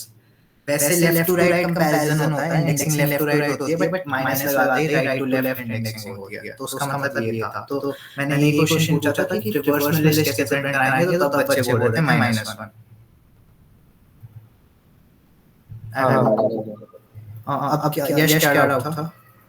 भैया ये पूछा था मैं कि जैसे हम लोग जो चेंजेस कर रहे हैं, जैसे ये कैपिटलाइज कर रहे हैं, बट लेकिन ये फिर दोबारा हम लिस्ट प्रिंट करा रहे हैं तो वो कैपिटल नहीं है। और ये मैंने बताया ना कि इसमें जो स्ट्रिंग्स में ना तुम्हारी जैसे लिस्ट में तुम्हारे डायरेक्टली एड्रेस वाइज चेंज हो रहा था ना, जो मैंने एक एग्जांपल x = y बताया था, तो उसमें डायरेक्टली तुम अगर एक लिस्ट में चेंज कर रहे थे तो दूसरे में हो रहा था। स्ट्रिंग्स के केस में ऐसे नहीं होता। स्ट्रिंग्स के केस में तुम्हें कॉपी बनानी होती है। जैसे तुमने पास कर दिया new string equal to string dot capitalize, तो अगर तुम प्रिंट न्यू स्ट्रिंग करोगे ना तब वो कैपिटलाइज वाला आएगा, but original string as it is वैसी की वैसी रहेगी। जो भी तुम स्ट्रिंग में चेंजेस करोगे उसको तुम्हें नए वेरिएबल में स्टोर करना पड़ेगा। New string equal to string dot capitalize, अंदर यश पास कर दिया तो यश कैपिटलाइज आएगा, तो वो न्यू स्ट्रिंग की वैल्यू होगी। बट जो तुम्हारी ओरिजिनल स्ट्रिंग थी स्ट्रिंग इक्वल टू यश, वो एज इट इज ही रहेगी। ओरिजिनल कॉपी में चेंज आता है, लिस्ट से ये डिफरेंस आता है। लिस्ट एड्रेस वाइज, तो अगर लिस्ट में तुम डायरेक्टली चेंज करते हो तो एड्रेस वाइज चेंज होने से दोनों लिस्ट में चेंजेस आ जाते हैं, बट स्ट्रिंग में ऐसा नहीं होता। आई होप कोई भैया जैसे मतलब हो जाए दोनों में। यार ये तो पाइथन का इनबिल्ट ही है ना रूल, इसमें कोई भी तो नहीं है। लिस्ट में था तो मैंने वो वाली चीज अलग से बता दी, बट स्ट्रिंग में ये चीज है डायरेक्टली।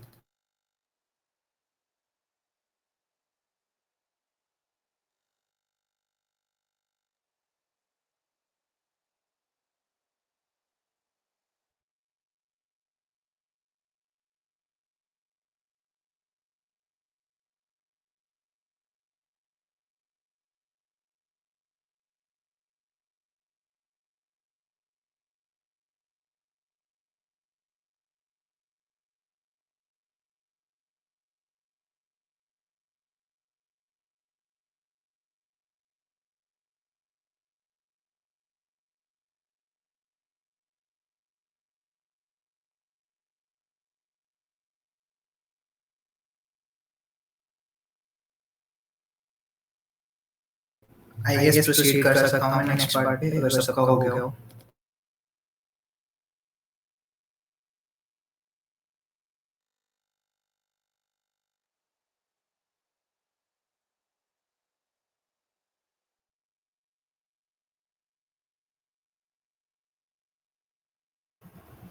अब नेक्स्ट पार्ट है तुम्हारा पैकेज का।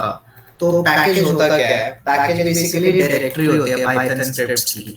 तो बहुत सारे पाइथन स्क्रिप्ट्स जैसे हो गए, तो उसके थ्रू तुम्हारा अलग अलग पाइथन स्क्रिप्ट्स को इंटीग्रेट कर देते हैं। तो जो भी सारे लाइब्रेरीज हो गई, मॉड्यूल्स हो गए, तुम्हारे कलेक्शन हो गए, इनबिल्ट फंक्शंस हो गए, वो एज अ डायरेक्टरी स्टोर होता है पैकेजेस के अंदर। तो सम ऑफ द पावरफुल पैकेजेस जो कि जिसके बिना तुम्हारी मशीन लर्निंग अधूरी है, तो मशीन लर्निंग कर नहीं सकते हैं सब पैकेजेस के बिना। एक होता है numpy, एक होता है मैटप्लॉटलिब। मैटप्लॉटलिब जो हम कल डेटा विजुअलाइजेशन करेंगे उसके लिए बेसिकली मैटप्लॉटलिब यूज होता है सबसे ज्यादा। तो और scikit-learn जो ML के लिए बहुत ही यूजफुल होता है। सो ये सब इनबिल्ट पैकेजेस होते हैं जो कि यूज होते हैं तुम्हारे मशीन लर्निंग को इजी बनाने के लिए। अब तुम्हें जैसे numpy, तुमने एक पैकेज को इंपोर्ट, कोई तुम पैकेज यूज करोगे ना तो तुम्हें उसे इंपोर्ट करना पड़ेगा, वरना तुम्हारा मशीन समझेगा कैसे कि तुमने कहां से, जैसे ये सब इनबिल्ट होता है बट तुम्हें उसे अपनी स्क्रिप्ट में लाना भी तो पड़ेगा ना, अपने कंपाइलर को बताना पड़ेगा कि कहां से उठाया, तो उसके लिए इंपोर्ट फंक्शन यूज होता है। सो इंपोर्ट numpy, तो जैसे numpy लाइब्रेरी को हमने इंपोर्ट किया, तो इंपोर्ट किया, फिर अब तुम नॉर्मल एरे अगर किसी ने पढ़ा होगा 1 2 3 डायरेक्टली डिफाइन करते हैं, जैसे ARR इक्वल टू, जैसे मैंने एक एरे बना दी ARR इक्वल टू 1, 2, 3, जैसे ऐसे एरे बना दी। तो ये नॉर्मली एक एरे हो गई, बट इस वाले केस में अगर तुम्हें numpy के थ्रू एरे फेच करना है तो ऐसे numpy.array ब्रैकेट्स के अंदर, स्क्वायर ब्रैकेट्स के अंदर तुम अपने एलिमेंट्स पास करोगे।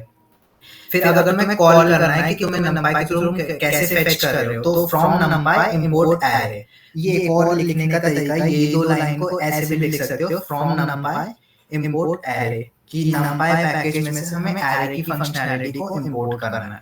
फिर array हमारा प्रिंट हो गया। अब तुमने बेसिकली मैथ्स में बहुत बार मतलब पूरे बचपन में पैरामीटर्स, सर्कमफरेंस सर्कल के केस में बोलते हैं, एरिया निकाला होगा, तो अब वो डायरेक्टली तुम डिफाइन करते जाओगे या निकालोगे तो टीडीएस बन जाएगा। तो उसके लिए भी इनबिल्ट पैकेजेस होता है जो कि हमारा numpy मतलब इनबिल्ट फंक्शंस होते हैं जो कि हमारा numpy हमें इंपोर्ट करने के लिए हेल्प करता है। तो उस ये सब तुम्हारे मैथ के अंडर आते हैं, मैथ फंक्शंस, जैसे एंगल्स हो गए, सिग्मा वगैरह, tan cos, वो सब, या कोई एक्सपोनेंशियल फंक्शन, लॉगरिथमिक फंक्शन, तो वो सब तुम्हारे मैथ के अंडर आते हैं। तो तुम्हें उसके लिए इंपोर्ट एक्टिवेट करना, बेसिकली एक्टिवेट करना पड़ेगा इंपोर्ट को, तो मैथ को। तो इंपोर्ट मैथ, तो जैसे मैंने ऊपर लिखा था from package name import function name, जैसे ऊपर मैंने from package name import function name या डेटा स्ट्रक्चर जो भी। इस केस में तुम पाई की वैल्यू डायरेक्टली उठाना चाहते हो, ये वाली वैल्यू डायरेक्टली तुम्हें इस पैकेज में मिल जाती है, तो ये वाली वैल्यू तुम उठा रहे हो। तो फर्स्ट वाला पैकेज है, दूसरी वाली तुम वैल्यू उठा रहे हो, तो इंपोर्ट कर रहे हो अपनी स्क्रिप्ट में। So circumference is equal to 2 pi r होता है फॉर्मूला। तो जैसे मैंने r की वैल्यू 0.43 ले ली अपने रेडियस की वैल्यू, सो 2 into रेडियस into math.py। तो अगर हम कोई भी मैथ फंक्शन को कॉल करते हैं ना, तो उसका मेथड ही होता है। अभी मैंने थोड़ी देर पहले बताया था कि वो एज अ ऑब्जेक्ट ट्रीट होता है, तो डॉट के तौर पे हम, तुम बाद में पढ़ोगे जैसे जावा वगैरह में, तो हम इंस्टेंस ऑफ क्लास बनाते हैं तो उसको ऑब्जेक्ट्स बोलते हैं। तो हम इसे ऑब्जेक्ट के वे में कॉल करते हैं, जैसे math.py, जो भी तुम्हारा पैकेज है डॉट फंक्शन है, तो 2 into 0.43 into math.py। Similarly area pi r square होता है सर्कल का, तो math.py, पाई को तुमने कॉल किया r into r स्क्वायर, इसको एक्सपोनेंशियल बोलते हैं, रेज टू द पावर को एक्सपोनेंशियल बोलते हैं। इस तरीके से डबल स्टार के थ्रू वो हम एक्सेस कर सकते हैं। फिर हम प्रिंट करा रहे हैं सर्कमफरेंस को, और स्ट्रिंग फॉर्म में प्रिंट करा रहे हैं। मतलब इसका फॉर्मेट ये होना चाहिए कि सर्कमफरेंस कोलन और फिर तुम्हारा वो आ रहा है, तो सर्कमफरेंस फ्लो आ गया तुम्हारा आंसर इन दोनों का। तो ऐसे तुम्हारे डायरेक्टली तुम्हें आंसर मिल गया। अब इतनी बड़ी कैलकुलेशन तुम मैन्युअली तो नहीं कर सकते, तो ये अगर तुम्हें एग्जैक्टली पॉइंट वाइज 20 या 25 डेसिमल प्लेसेस, तो मैन्युअली पॉसिबल नहीं होता, या इतने तक कर भी लोगे तो आगे वो पॉसिबल नहीं होता। तो ये सब फंक्शंस तुम्हारी ईज ऑफ फंक्शनैलिटी बढ़ाते हैं। अब तुम्हें पाइथन लिस्ट की अल्टरनेटिव चाहिए, जैसे numpy कुछ एडवांस फंक्शनैलिटीज देता है तो उसके लिए ही यूज होता है। सो अगर अब जैसे मैंने ऊपर बताया था कि import package name and function. तो यहाँ पे एनपी क्या है, हम जैसे एलियास बोलते हैं, जैसे प्रियांशु को मैं पीआर बोल दूं तो उसको हम एलियास बोलते हैं। जैसे पूरा नाम ना बोल के ना, मान लो मैंने भी पहले भी बताया था कि प्रोग्रामर्स आलसी होते हैं, उनको पूरा एफर्ट नहीं देनी होती, तो पूरा नंपाई पूरी स्क्रिप्ट में नंपाई लिख के थक जाएंगे। तो इसलिए ना शॉर्ट एब्रिविएशन जिसे हम एलियास बोलते हैं, तो एलियास यूज करते हैं। तो इस बहुत सारे पैकेजेस के लिए एलियास यूज होता है। तो इंपोर्ट numpy एज एनपी, तो एक बार तुमने ऊपर डिफाइन कर दिया ना कि numpy को मतलब एनपी को numpy का एज शॉर्ट एब्रिविएशन यूज कर रहे हो, तो बार-बार लिखने की जरूरत नहीं है कि import numpy as NP, import numpy as NP, import numpy as NP. एक बार डिफाइन करोगे ना, वो पूरा थ्रू आउट चलेगा तुम्हारे कोड में। बट याद रखना, जैसे ही तुम नई स्क्रिप्ट खोलोगे तो तुम्हें फिर से एक और बार ऊपर import numpy as NP define करना पड़ेगा। तो मैंने डिफाइन कर दिया, फिर जैसे मैंने एक हाइट की एरे ले ली, तो कोई भी एक हाइट की एरे है, तो रैंडमली कोई भी हाइट की एरे, अगर तुम हाइट एक नॉर्मल एरे है, तो हाइट को अगर मैं np.array में चेंज कर दूंगा तो numpy के थ्रू तुम्हारे वो numpy array में चेंज हो जाएगा। फिर मैंने np height को कॉल किया, फिर np weight है तुम्हारा np.array weight, तो सिमिलरली weight एक array थी, weight एक लिस्ट थी जो मैंने ऊपर डिफाइन की थी, दिखा देता हूँ एक बार, जिससे हमने सेशन स्टार्ट किया था। जैसे ये था, तो इसकी जगह अगर हम 4-5 वैल्यू डाल दे एरे के अंदर, वेट में भी हम एरे के अंदर वैल्यू डाल दे। एरे लिस्ट तो पाइथन लिस्ट का एक दूसरा फॉर्म होता है numpy एरे, थोड़ी एडवांस फंक्शनैलिटी देता है, तो इसलिए वो एडवांस वर्जन है। और तुम मान लो 4-5 इंडिविजुअल वैल्यूज को तुमने एक लिस्ट के अंदर डाल दिया, तो वो numpy एरे बन जाएगी। तो मतलब वो एरे बन जाएगी, एंड बेसिकली फिर तुम अगर उसको numpy एरे के फॉर्म में चेंज करना है तो तुम उसको ऐसे कॉल करोगे।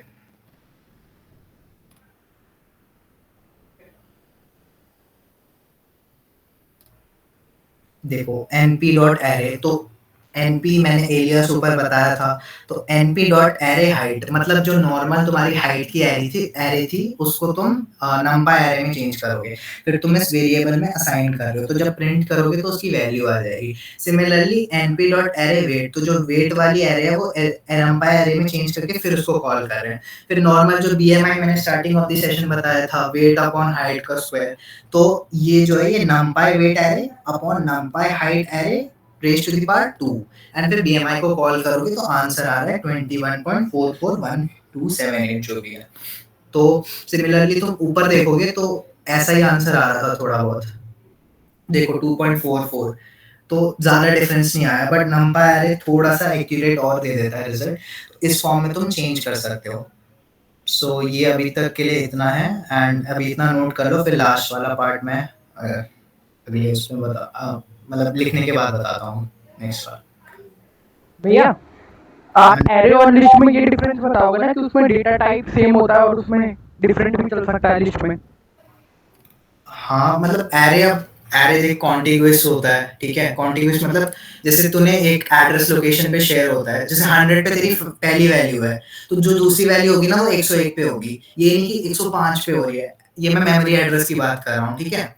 तो 100 के बाद 105 पे नहीं हो सकता। 100 के बाद अगर तूने 100 से स्टार्ट कर दिया तो 100, 101, 102, 103, कॉन्टिग्यूअस का मतलब होता है कंटीन्यूअस, कि तेरी रैंडम एलोकेशन नहीं हो सकती। और लिस्ट होता है म्यूटेबल, एरे म्यूटेबल नहीं होता, एरे का साइज फिक्स होता है। जैसे तूने ना, अगर मैं एक एग्जांपल के थ्रू बता देता हूँ, अब तूने ना डिफाइन करते हुए ARR ऑफ 5 इक्वल टू लिख दिया कुछ भी 1, 2, 3, 4, 5, तो ये क्या है कि तू इसमें ना इसको एक्सटेंड नहीं कर सकता। ये एक बार डिफाइन हो गया तो हो गया, इसका फिक्स साइज होता है, इसको तो रन टाइम पे चेंज नहीं कर सकता। लिस्ट क्या था? म्यूटेबल। लिस्ट को मैंने एक्सटेंड के थ्रू बताया था कि अगर तूने एक लिस्ट बना ली तो एक्सटेंड के थ्रू तू ऐड कर सकता है, बट एरे के केस में तू ऐड नहीं कर सकता, इसमें डायनामिक एलोकेशन नहीं होती। तो ये सब डिफरेंसेस होता है, तो ये सब फंक्शनैलिटी प्रोवाइड करता है। तो numpy array कुछ एडवांस फीचर्स प्रोवाइड करता है। तो ये आई होप समझ आ गया होगा एग्जांपल के थ्रू, कि जैसे मैंने 5 डिफाइन कर दिए, यहाँ पे मैं 10 देता ना तो 10 ही वैल्यू।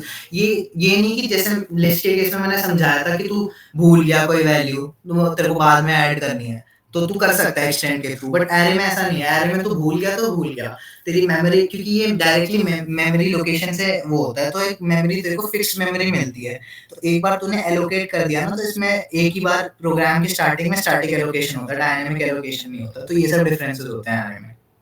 तो हर उसके अलग अलग डिफरेंसेस है, वो तुम पढ़ सकते हो। मैंने रफली बता दिया। बस नंपायर है थोड़ा एडवांटेजेस होता है, क्योंकि उस पे डायरेक्टली तुम फंक्शंस ऐसे शेप वगैरह जो अभी मैं नीचे बताऊंगा, तो वो सब फंक्शनैलिटी भी बताऊंगा कि कैसे डिफरेंट है। अभी के लिए इतना नोट कर लो, फिर बताता हूँ।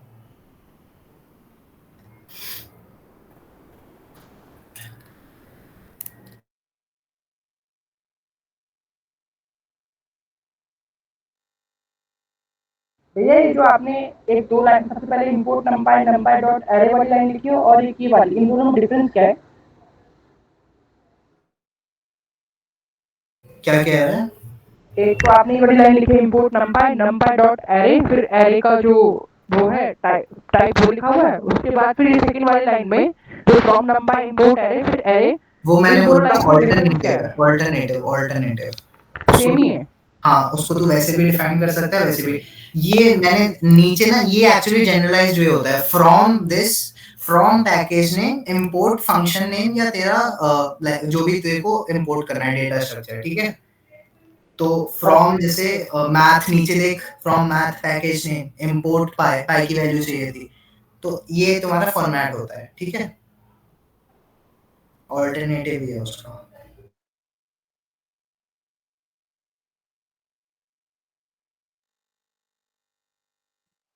भैया नंपाई एरे से काइंड ऑफ लिस्ट होती है ना, तो हमने इस एग्जांपल में उस पर डिवीजन ऑपरेटर कैसे यूज किया? एक सेकंड में एग्जांपल पे जाता हूँ, क्या पूछ रहे हो।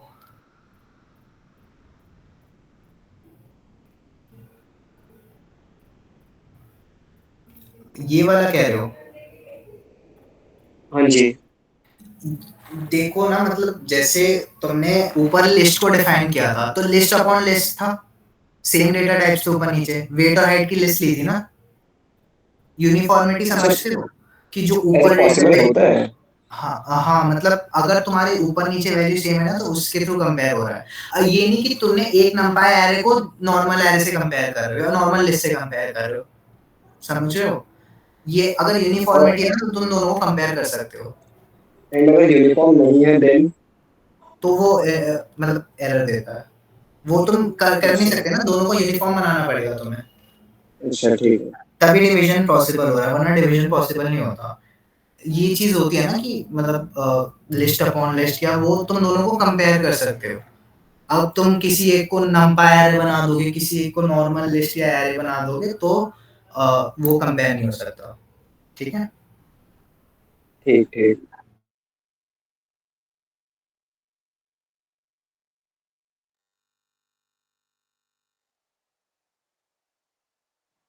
हाँ भैया। हाँ जी। भैया थोड़ा नंपाई समझ नहीं आया, मतलब कि जैसे कि मैथ में हम इंपोर्ट करते हैं, सपोज कि मैथ से हमने पाई इंपोर्ट किया, तो नंपाई का क्या यूज हुआ, मतलब नंपाई उसका मेन फंक्शन समझ नहीं आया। प्रियांशु भाई, सॉरी फॉर डिस्टर्बिंग, बट मैं ना अटेंडेंस शीट का लिंक शेयर कर रहा हूँ मीट के चैट पर, तो प्लीज़ सब लोग अपनी अटेंडेंस वहाँ पे मार्क कर लेना। और जिनका नाम नहीं है उस शीट में, जिन्होंने रजिस्टर नहीं करा था इवेंट के लिए, वो अपना नाम ऐड करके डालना, ठीक है।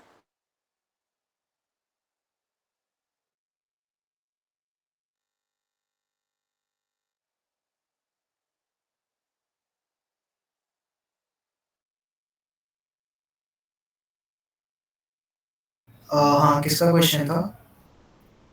भैया मेरा हाँ, तो ब्रांच मैंने जैसे बोला कि ज्यादा डिफरेंस नहीं होता, बट कुछ कुछ फैक्टर्स के बेसिस पे वो ज्यादा फंक्शनैलिटी प्रोवाइड करता है। जैसे कि लिस्ट में ना तुम लिस्ट, मैंने नेस्टेड लिस्ट बताई थी ना, 2D वाली, एक लिस्ट के अंदर एक लिस्ट, हाँ जो भैया। स्टार्टिंग में बताई थी। तो अब मान लो तुम्हारे पास आ गई 10D या 15D, तो लिस्ट के अंदर लिस्ट ही बनाते जाओगे नहीं ना।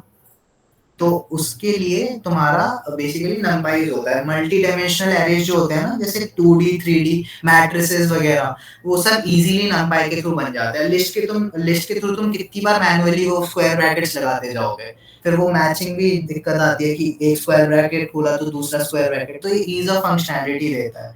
एंड फिर एलिमेंट वाइज ऑपरेशंस भी जो होते हैं ना, वो जैसे अगर तुम्हें नॉर्मली लिस्ट के थ्रू जो मैंने बोला स्लाइसिंग इंडेक्सिंग वगैरह चाहिए होती है, बट ये जो है नंपाई एरे तुम्हारे डायरेक्टली, अगर ये जो अभी किसी ने क्वेश्चन पूछा था डिवीजन वाला, तो तुम देख रहे थे दोनों सेम थे तो डायरेक्टली डिवीजन हो रहा है, तो एलिमेंट वाइज मतलब एलिमेंट वाइज परफॉर्मेंस में वो हेल्प कर रहा है। एलिमेंट वाइज तुम ऐड करना चाहते हो, तो अगर एक नंपाई एरे है दूसरा नंपाई एरे, तो तुम डायरेक्टली ऐड कर सकते हो अगर दोनों का सेम टाइप है। इन सब फंक्शनैलिटी लिस्ट में तुमने देखा था वो दोनों ऐड नहीं हो रहे थे, बस एक लिस्ट में आ जा रहे थे, बट इस केस में तुम्हारे दोनों एलिमेंट जुड़ सकते हैं, मतलब एलिमेंट वाइज ऑपरेशंस हो सकते हैं। तो ये सब थोड़ा बस बेटर फंक्शनैलिटी में हेल्प करता है। ठीक है भैया।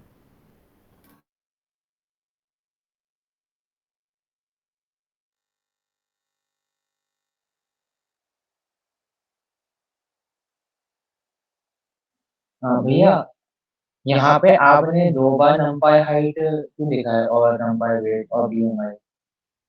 वो मैंने कॉल किया है प्रिंट कराने के लिए। प्रिंट अगर यूज ना करो तो उसको कॉल कर दोगे तो वो आंसर आ जाता है, जैसे np.height एंड np.weight, तो ये दोनों कॉल हो जाएंगे एंड BMI में फिर यही वाली वैल्यू पास हो जाएगी कॉल होके, और फिर BMI मैंने कॉल कर दिया तो आखिरी में देखो वैल्यू आ रही है। मैंने यहाँ पे देखो प्रिंट फंक्शन यूज नहीं किया तब भी आ गई। तो अगर तुम कॉल कर दोगे ना एक और बार डिफाइन करने के नीचे, तो वो प्रिंट होके आ जाता, मतलब वैल्यू आ जाती है तुम्हारी बेसिकली। भैया और अगर BMI से पहले अगर हमको कॉल नहीं करते तो मैंने सिंपली डिफाइन किया होता तो फिर तुम्हें प्रिंट लगाना पड़ता, वरना वो आउटपुट नहीं आएगा। अच्छा ठीक है भैया। ठीक है।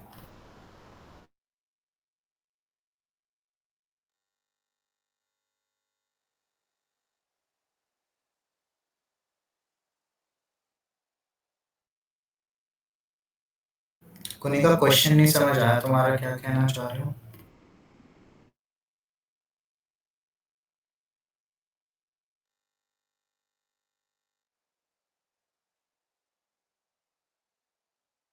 अच्छा, मैं लास्ट पार्ट में मूव करता हूँ, फिर doubts at the end answer कर दूंगा।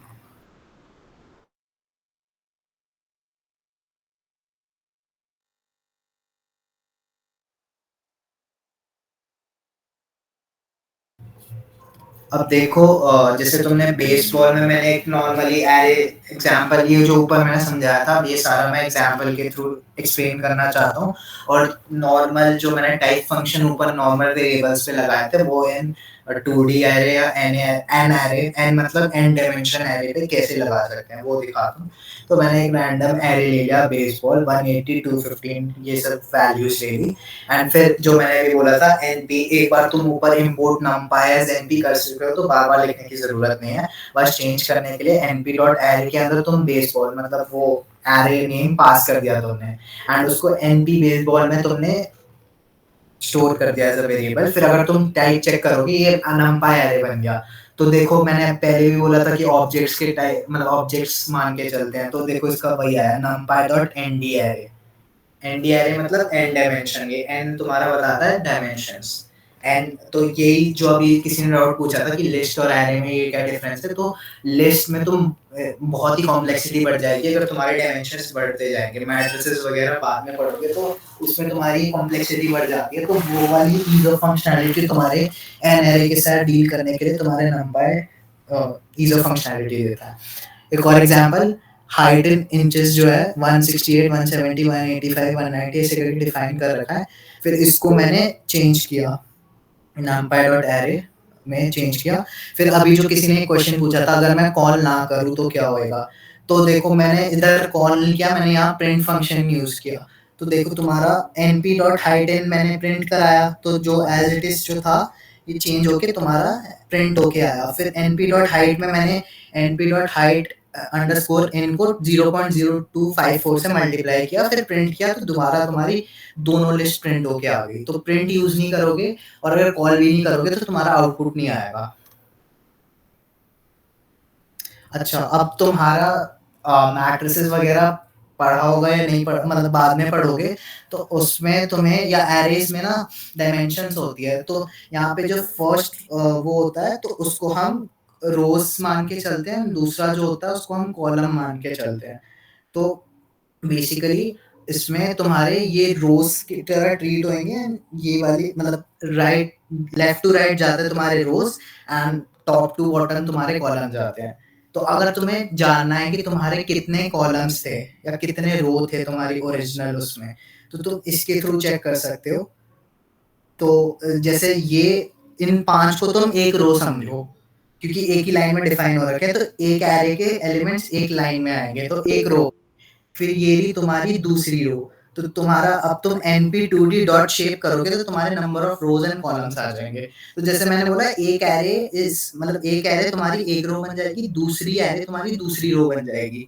तो तुम्हारा देखो रो में देखो 2 आ रखा है, जो मैंने बोला फर्स्ट वैल्यू तुम्हारी रो बताती है एंड सेकंड वैल्यू तुम्हारी कॉलम बताती है। तो ये देखो 1.73 1.68 जो मैंने बोला column is top to bottom, so 1.73 1.68 1.71 1.89 1.79 कितनी वैल्यूज आई? 5 आई। तो कॉलम वैल्यू तुम्हारी हो जाएगी 5 एंड रो वैल्यू क्या, जो तुम्हारी एक एक एरे है वो as a single row treat हो गया, तो इससे 2,5 आ गया। अब एनपी एरे में मैंने जैसे बोला इंडेक्सिंग वगैरह भी थोड़ा इजी हो जाता है ये। तो देखो अगर तुम्हें 1 और उसके आगे के सारे 1 मतलब मैंने बोला 2D में क्या है रो एंड कॉलम, ये चीज भूलना मत, ये सबसे इंपॉर्टेंट है। रो कॉमा कॉलम के फॉर्म में तुम्हें इंडेक्सिंग को याद रखना है। तो बेसिकली 1 तुम्हारी रो नंबर आ गई, तो रो नंबर 1 एंड तुम्हें कॉलम तुम्हें सारे के सारे चाहिए। तो मैंने बोला था फर्स्ट वैल्यू इंक्लूडेड होती है, तो जीरो बेस्ड इंडेक्सिंग के उस पे ये वाली जीरो होएगी और ये जो सेकंड 65.4 वाली है वो 1 होएगी। तो 1 कॉलम 1 वाला रो पूरा का पूरा जाएगा 65.4 59.2 63.6 88.4 68.7 एंड हमने यहाँ पे कोलन पास करा है। कोलन मतलब सेकंड पैरामीटर तुम्हें कॉलम बताता है सारे के सारे, तो कॉलम में तुम्हारे पांचों के पांचों कॉलम जाने चाहिए, क्योंकि तुमने पांचों के पांचों कॉलम यहाँ पे ये सेमीकोलन जो बता रहा है ये बता रहा है कि तुम्हारे सारे के सारे कॉलम जाने चाहिए। तो इसलिए तुम्हारी फर्स्ट रो गई मतलब जो फर्स्ट इंडेक्स पे एंड तुम्हारे पांचों के पांचों एलिमेंट्स गए। नीचे कॉलम को रिप्रेजेंट करने के लिए बेसिकली अब फर्स्ट वाले पैरामीटर में तुम्हारा सेमीकोलन आ गया। सेमीकोलन का मतलब मैंने बताया था पहले भी कि सारे के सारे, तो अब इसमें 2 रोज थे तो तुम्हें तुम्हारे 2 सारे की पूरी रो आनी चाहिए, बट कॉलम नंबर 1 लिखा है देखो, तो कॉलम नंबर 1 में क्या क्या है 1.68 एंड 59.2 दोनों एक दूसरे के नीचे अलाइंड होंगे। तो फर्स्ट कॉलम के दोनों रो की वैल्यूज, इसको एक ऐसे मान के चलो ये एक रो है सिंगल एंड ये दूसरी उसके नीचे एक और रो है। अब देख के चलो कि 1.68 एंड 59.2 तुम्हारी फर्स्ट कॉलम की वैल्यू है जो कि यहाँ पे डिपेक्ट कर रही है। फर्स्ट कॉलम एंड एंटायर जो दोनों रो थी वो दोनों आ गई, इसका मतलब 2 रोज थी तो 2 पूरी की पूरी आ गई, इसका मतलब ये है। एंड यही था माई लिस्ट वगैरह, ये मैंने एग्जाम्पल्स के लिए बताया था तुम्हारे को। तो आज का इतना ही था बेसिकली पाइथन रिविजन। कल से हम डेटा मैनिपुलेशन करेंगे, सो थोड़ा बहुत पढ़ के आना, देख के आना, सारे डाउट्स वगैरह तो क्लियर होंगे, हम सब बताएंगे, बट थोड़ा खुद से पढ़ के आना और आज का सेशन जरूर रिवाइज करना। जिसने अपने सब वैसे तो सबको बोला गया था कि अपने अपने नोट्स बनाने हैं, तो वो सब जरूरी है, तो खुद के नोट्स रिवाइज करना। First thing is revising everything. सिर्फ पढ़ लेने से कुछ नहीं होता, पढ़ लेने से सीखते नहीं हो। जैसे तुम अभी सेशन के थ्रू ट्राई कर रहे थे तो तुम्हारे डाउट्स इमर्ज हो रहे थे, तो डाउट्स आएंगे तो तुम सॉल्व करोगे, तुम सर्च करोगे या पूछोगे तो तुम्हारे डाउट्स क्लियर होंगे। तो एक बार रिवाइज करना है, आगे का पढ़ के आना। Data visualization using Matplotlib and maybe Seaborn भी एक बार पढ़ लेना, ये सब लाइब्रेरीज होती है। तो इसके थ्रू हम कल आगे का सेशन कंटिन्यू करेंगे जिसमें तुम्हारे प्लॉट्स वगैरह आते हैं। मैं एक बार तुम्हें ओवरव्यू दे देता हूँ कल क्या बताऊंगा। वैसे एक सेकंड ब्रांच उससे वाले गाइस, एक मैंने फीडबैक फॉर्म शेयर किया है अटेंडेंस के लिए, ये भी फिल कर दो। और दूसरी चीज, यहाँ पे किस किस की गिटहब प्रोफाइल है,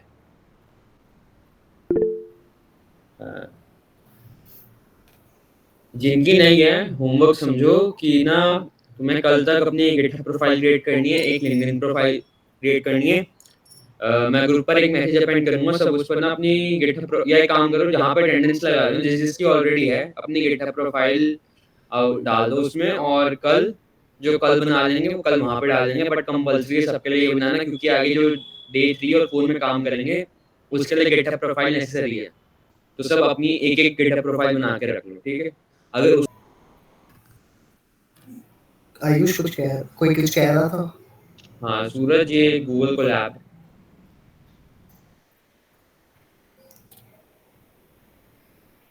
भैया ये कोलैब फाइल शेयर कर देना।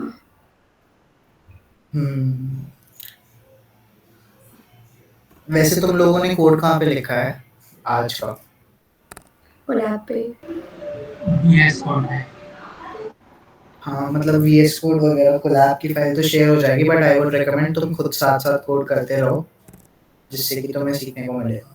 अच्छा, मैं कल का ओवरव्यू दे रहा था, तो विजुअलाइजेशन बहुत ही स्ट्रॉन्ग मतलब चीज़ है, कॉन्सेप्ट है, जिसके थ्रू तुम जो भी डेटा, अभी तो मैंने verbally data types, data structures ये सब बता दिए, एग्जांपल्स के थ्रू शो कर दिया, बट जब तक तुम्हारे सामने वो दिखेगा नहीं कि डेटा पॉइंट्स कैसे प्लॉट होते हैं, या डेटा पॉइंट्स कैसे आ रहे हैं, या कैसे अलाइनमेंट होती है, या हमने डिफाइन कर दिया तो दिख कैसे रहे हैं, क्या रिजल्ट आ रहा है, क्या एनालिसिस हो रही है, तब तक तुम्हें पता नहीं चलेगा। तो ये तुम्हारा कल मैं बताऊंगा, ये देखो कितने ग्राफ्स, ये सारे बताऊंगा कैसे तुम्हें ग्राफ्स आते हैं, सारे के सारे अलग अलग पैरामीटर्स, अलग अलग ग्राफ्स, अलग अलग प्लॉट्स होते हैं। तो ये सारा कल तुम्हें मिलेगा पढ़ने को, अगर तुम पढ़ के आओगे तो it will be really easy for you, and हम तो बताएंगे बट करके आना। ठीक है, एक डाउट था बस। बोलो। जब हम एक लाइक एनडी एरे प्रिंट करेंगे, हमने मतलब उसके सारे कॉलम और सारे रो प्रिंट करने हैं, तो एक सिंगल लाइन में प्रिंट होगा या फिर जैसे फर्स्ट रो फर्स्ट लाइन में, सेकंड रो सेकंड लाइन में, थर्ड रो थर्ड लाइन में, या एक नेस्टेड लिस्ट के फॉर्म में कैसे आएगा? देखो प्रिंट फंक्शन यूज करोगे ना तो वो एक सिंगल रो के उस पे आएगा, ठीक है, बट जो मैंने कॉलिंग वाला मेथड बताया था ना, कि तुम प्रिंट नहीं यूज कर रहे, बट np_2d जैसे तुमने कॉल कर दिया सर, तो वो मतलब एक नीचे नीचे आता जाएगा, नीचे मतलब एक के नीचे एक के नीचे एक के नीचे एक, प्रिंट फंक्शन में तुम्हारा सिंगल लाइन में डिफाइन होके आता जाएगा।